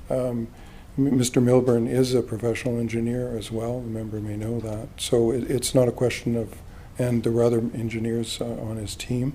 The Technical Advisory Board, which is a group within BC Hydro, also advised upon this. But the reason for engaging these two outside experts was that this area of the engineering of major hydro dams is a highly specialized discipline, and the two people who were engaged are recognized as global experts and they have examined, read through their curriculum vitae, and they have, between them, examined hundreds, literally hundreds of dams over the course of their professional lifetimes. They had not had any previous dealings with Site C, so they were therefore completely independent when they came to that, and they've completed the two reports which have been made public. So it's really out of an abundance of caution and the wish to make sure that the project is absolutely safe, that these two experts were engaged and their opinion was sought and published and given to the public. Member. Thank you, Chair. Well, it just seems to be a continuing pattern with this project right from the start. With the Project Assurance Board being reviewed, saying there wasn't enough expert advice and independence on the board. Then the Peter Milburn report comes in, and the Premier saying himself that Milburn didn't have the capacity to do it, so we'll give it to somebody else that has the independence. So it just seems like it's a continuous train of lack of independence and just clarity and transparency on this whole project right from the start. And it continues today. And it's creating cost, it's creating uncertainty. As the member from Saanich North and the Island said, where is the end date to this? Where is the final cost in it all? The ministers stated that $16 billion, under the best knowledge they have right now, that should be it. But maybe next month might be a different story. So I think people are just getting frustrated with that. I guess the question, Minister, now is when the Milburn report was first commissioned, when was that? And was there a 30-day interim report that was supposed to be released?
Minister. Thank you. Just a couple of comments before I get to a response. The member has said somewhat loosely, complaining about a lack of independence. I don't believe, I hope he's not suggesting that Mr. Milburn wasn't independent. I hope he's not suggesting that France and Hogue, the two independent experts who were engaged to do the studies of the Right Bank Foundation enhancements and the earth-filled dam, weren't independent. So as far as I'm concerned, they are independent. If the member has any evidence to suggest that they weren't independent, I'd invite him to state it on the record. Maybe he'd also like to state it outside where he's not covered by legislative immunity. And secondly, the issue of transparency. These reports were commissioned and made public. The detailed Milburn report was released publicly. The two reports of the experts were made publicly. What is lacking in transparency in that? So I appreciate the member has the right to grumble, but he also has the obligation, I think, as a member of the legislature, to be factual. And neither of those comments are factual. The report, the terms of reference were drawn up. It's in Mr. Milburn's report. On July 31st, the first interim report came after it was fact-checked, was released during the interregnum. I was not the minister at that point, obviously, and it never came to me. I only saw the final report. Member. Thank you, Chair. And just in response to the minister, I wasn't insinuating that the Peter Milburn team was lacked independence. I was saying the Peter Milburn report identified lack of independence with the Public Assurance Board. Two totally different things. And if I did say it that way, that I would retract that, because I do believe the Peter Milburn report was independent. So the question was, when was the Peter Milburn report commissioned? I'm not sure if I heard the answer there. I believe it was in July. I'm seeing a nod there, so July. And then the second question follow-up, was there an interim report that was requested after 30 days of the commissioning of the report?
Minister. Thank you. The terms of reference were drafted and agreed to July 31st, 2020, and that's when the process initiated. There was an interim report which was delivered to officials, I think in the Department of Finance, for fact-checking, for checking with the Project Assurance Board, and just to make sure that in a report of this complexity and importance that it was accurate. I did not receive that report. The interregnum began, and I was no longer minister. Member. Thanks, Chair. So the Millburn team was commissioned in July 31st, I heard, of 2020. And there was a request, I suggested 30 days. I never heard a definitive answer on how long that was requested. I believe it was 30 days. That report was then submitted to the the Project Assurance Board. Maybe Minister can clarify that again. The interim report was completed, is what I'm understanding. I guess the question to the Minister is, how long after it was commissioned? Was it 30 days? What was the date that interim report was produced? Who saw it, and was it made public?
Minister.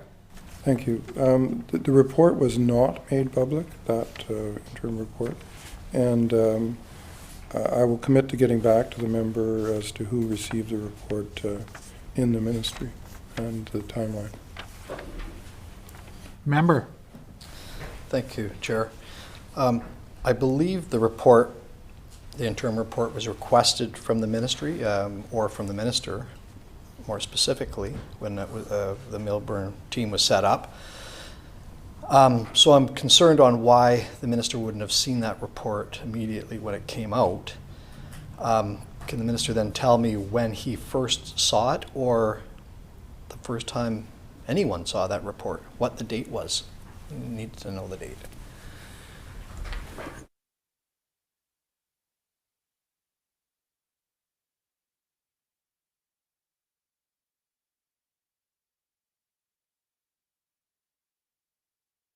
Minister. That answer is not available at the moment. We'll follow up and advise the member who received the report and when. Member. Thanks, Chair. Well, I don't need an exact date, but the minister and the ministry requested the Milburn team to commission an interim report. They were concerned about the safety and geological issues, and they took the time to get an expert, independent expert, I'll add, to do this report. It seems strange to me that the minister wouldn't know when the report was received, who saw it, and what time approximately. You know, give me a ballpark. It could be it could be the end of August. If it was 30 days, it could be September. Minister doesn't even want to say when he saw the report for the first time. I'll give the minister another chance. Is there any ballpark figure that you could give me that when you first saw that report? Minister.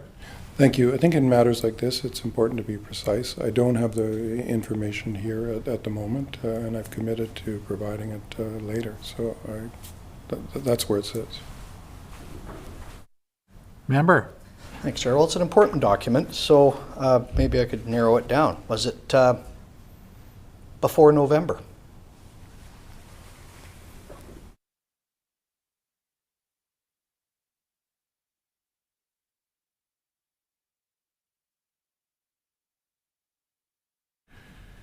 Minister. I appreciate it's a new question, but the response is the same. Member. Well, thank you, Chair. Well, it's interesting. I look forward to finding that out. But there was a lot of things that were happening right around that time. This is a very important report. There was a lot of things that were happening with the future of Site C, cost overruns, geotechnical issues, safety issues, a lot of things. Another thing that was happening right around that time was an election. And what I'm trying to find out from the minister is if he knew about this report before the unnecessary snap election happened in October. It would seem likely that it would have happened if it was commissioned in July and if there's an interim report that was requested for 30 days. That would take it to the end of August. September, I can't remember the actual date, was when the election was called. So I'm sure the minister remembers the election. That would be a good, milestone to trigger if he'd seen that report or not. As I said, it was probably very, wanted to see that report. I mean, who wouldn't? I mean, when you're commissioning a team of people, experts, as a matter of fact, on a very large project, the largest, as a matter of fact, in public in BC history for public infrastructure, why would that not trigger the minister when to see something that important? So I guess just last time, I mean, was it before the election or after the election when he saw that report?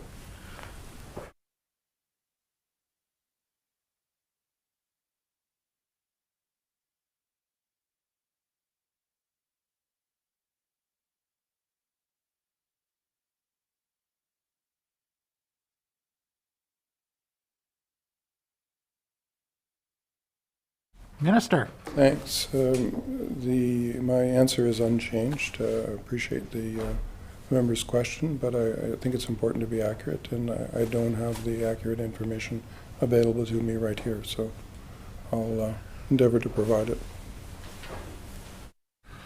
Member. Thank you, Chair. Well, I'll take that on notice, and if the minister could find that we still got another day of this, so I'm sure he'll be able to dig out that information in the next, half a day or so. Shouldn't be that hard to track down, so perhaps the minister can provide that information tomorrow.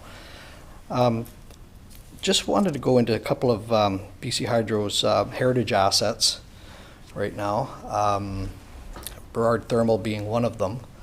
Can the minister tell me what purpose Burrard Generating Station serves British Columbia right now? It was decommissioned as far as energy producing for residents, but does that Burrard Thermal provide any service other than emergency backup right now on the electrical grid?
Minister.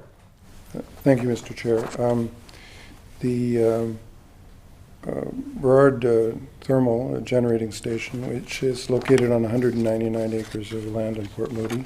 In November 2013, the previous government announced that BC Hydro would no longer generate electricity at the Burrard Generating Station after 2016. So there is no emergency backup at the site.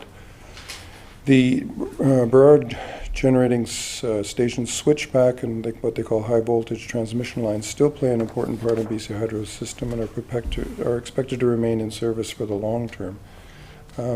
So Hydro has been looking at potential uses for the site since 2016, but does not have a definitive long-term plan for it. Because it's considered a heritage asset, an amendment to the Clean Energy Act would be required to allow for the lease or sale of the site.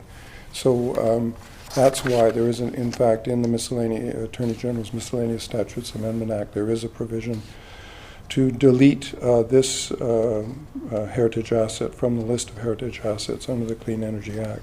So there's consideration. There's no definitive plan, as I said, but alternate uses could support the province's electrification targets, foster clean and innovative technologies, and advance Indigenous reconciliation. So I know the MLA for Port Moody, who is in whose riding it is, has taken a particular interest in this project, and people have approached him directly, and there's a lot of interest, particularly from clean energy companies, given its proximity to the center of the Lower Mainland, given the number of acres there as well. So, but there's no definitive plan as to how it would be used. It will be developed through a marketing and consultation process.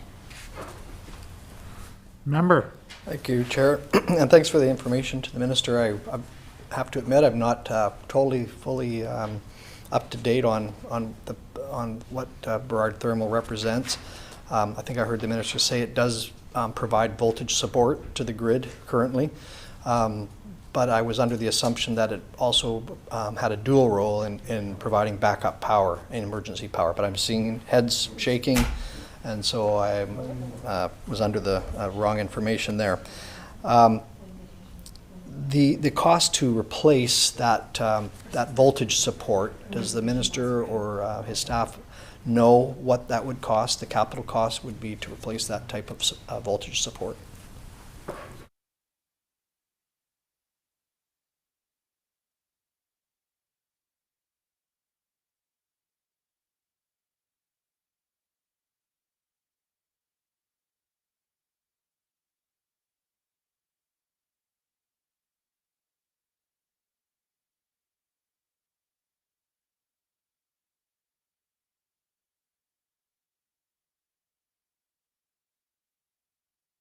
Minister.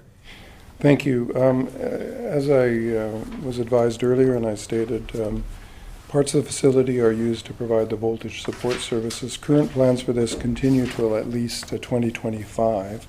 And then there is a project to provide voltage control and stability to the Lower Mainland bulk transmission system. That's in the planning process. So that would involve installation of capacitor banks and shunt reactors at substations located in the Lower Mainland and the Fraser Valley. So that is contemplated to be in service by 24-25. I do not have a cost for that upgrade at all. Member. Thank you, Chair.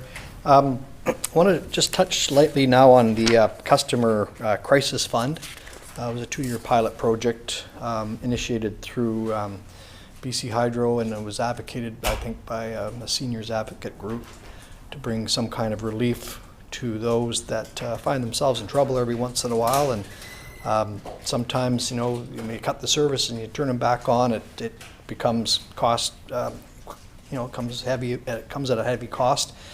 And the pilot project wanted to examine the feasibility of having such a fund. In the 2-year program, it appears that it's not a sustainable fund. Can the minister just give me a status on where we are with the CCF right now?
Minister.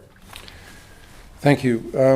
This is an interesting question that the member has posed. Under the existing regulatory structure, BC Hydro is limited in its ability to offer specific low-income rates, as rates must be justifiable on an economic basis and cannot create undue discrimination or preference. BC Hydro's low-income conservation programs have delivered about $6 million in annual electricity cost savings to customers as at the end of fiscal 2021. But given the ruling by BCUC that the program could not be justified on an economic or cost of service basis, BC Hydro will stop taking new applications for the fund after CCF after May 31st, 2021. So in order for the program to continue, government support would be required either through direction or change in legislation or government funding. I also should note that BC Hydro offers payment plans for customers that need extra time to pay their bills. For example, customers may be given 6 to 9 months to pay for their higher winter bills. And it's also noteworthy, I think, in response to the COVID-19 pandemic, Hydro had stopped disconnections for residential customers for non-payment and also stopped applying the late payment charges. Okay, member, one last question on the record, and then we'll ask the minister to answer it tomorrow. Thank you, Chair. So the CCF, the rate rider, when it first came out was, I believe it was 25 cents. And then it was reduced a year later to 13 cents. Now they say the fund is not sustainable, and I've read the reports on that, and I would tend to agree with it.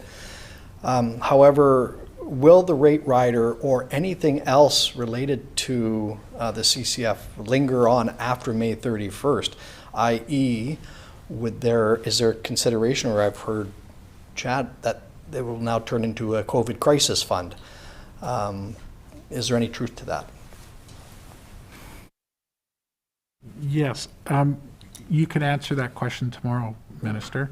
Get that last question on the record, and I'll ask you to make a motion now. Honourable Chair, I move the committee rise and report progress and ask leave to sit again. Members, a vote is about to take place, and those participating remotely should prepare their voting cards. Members, the question is that the committee rise, report progress, and seek leave to sit again. Those in favor indicate aye. Aye. Those opposed indicate nay. Motion is carried. Thank you, members. This committee now stands adjourned.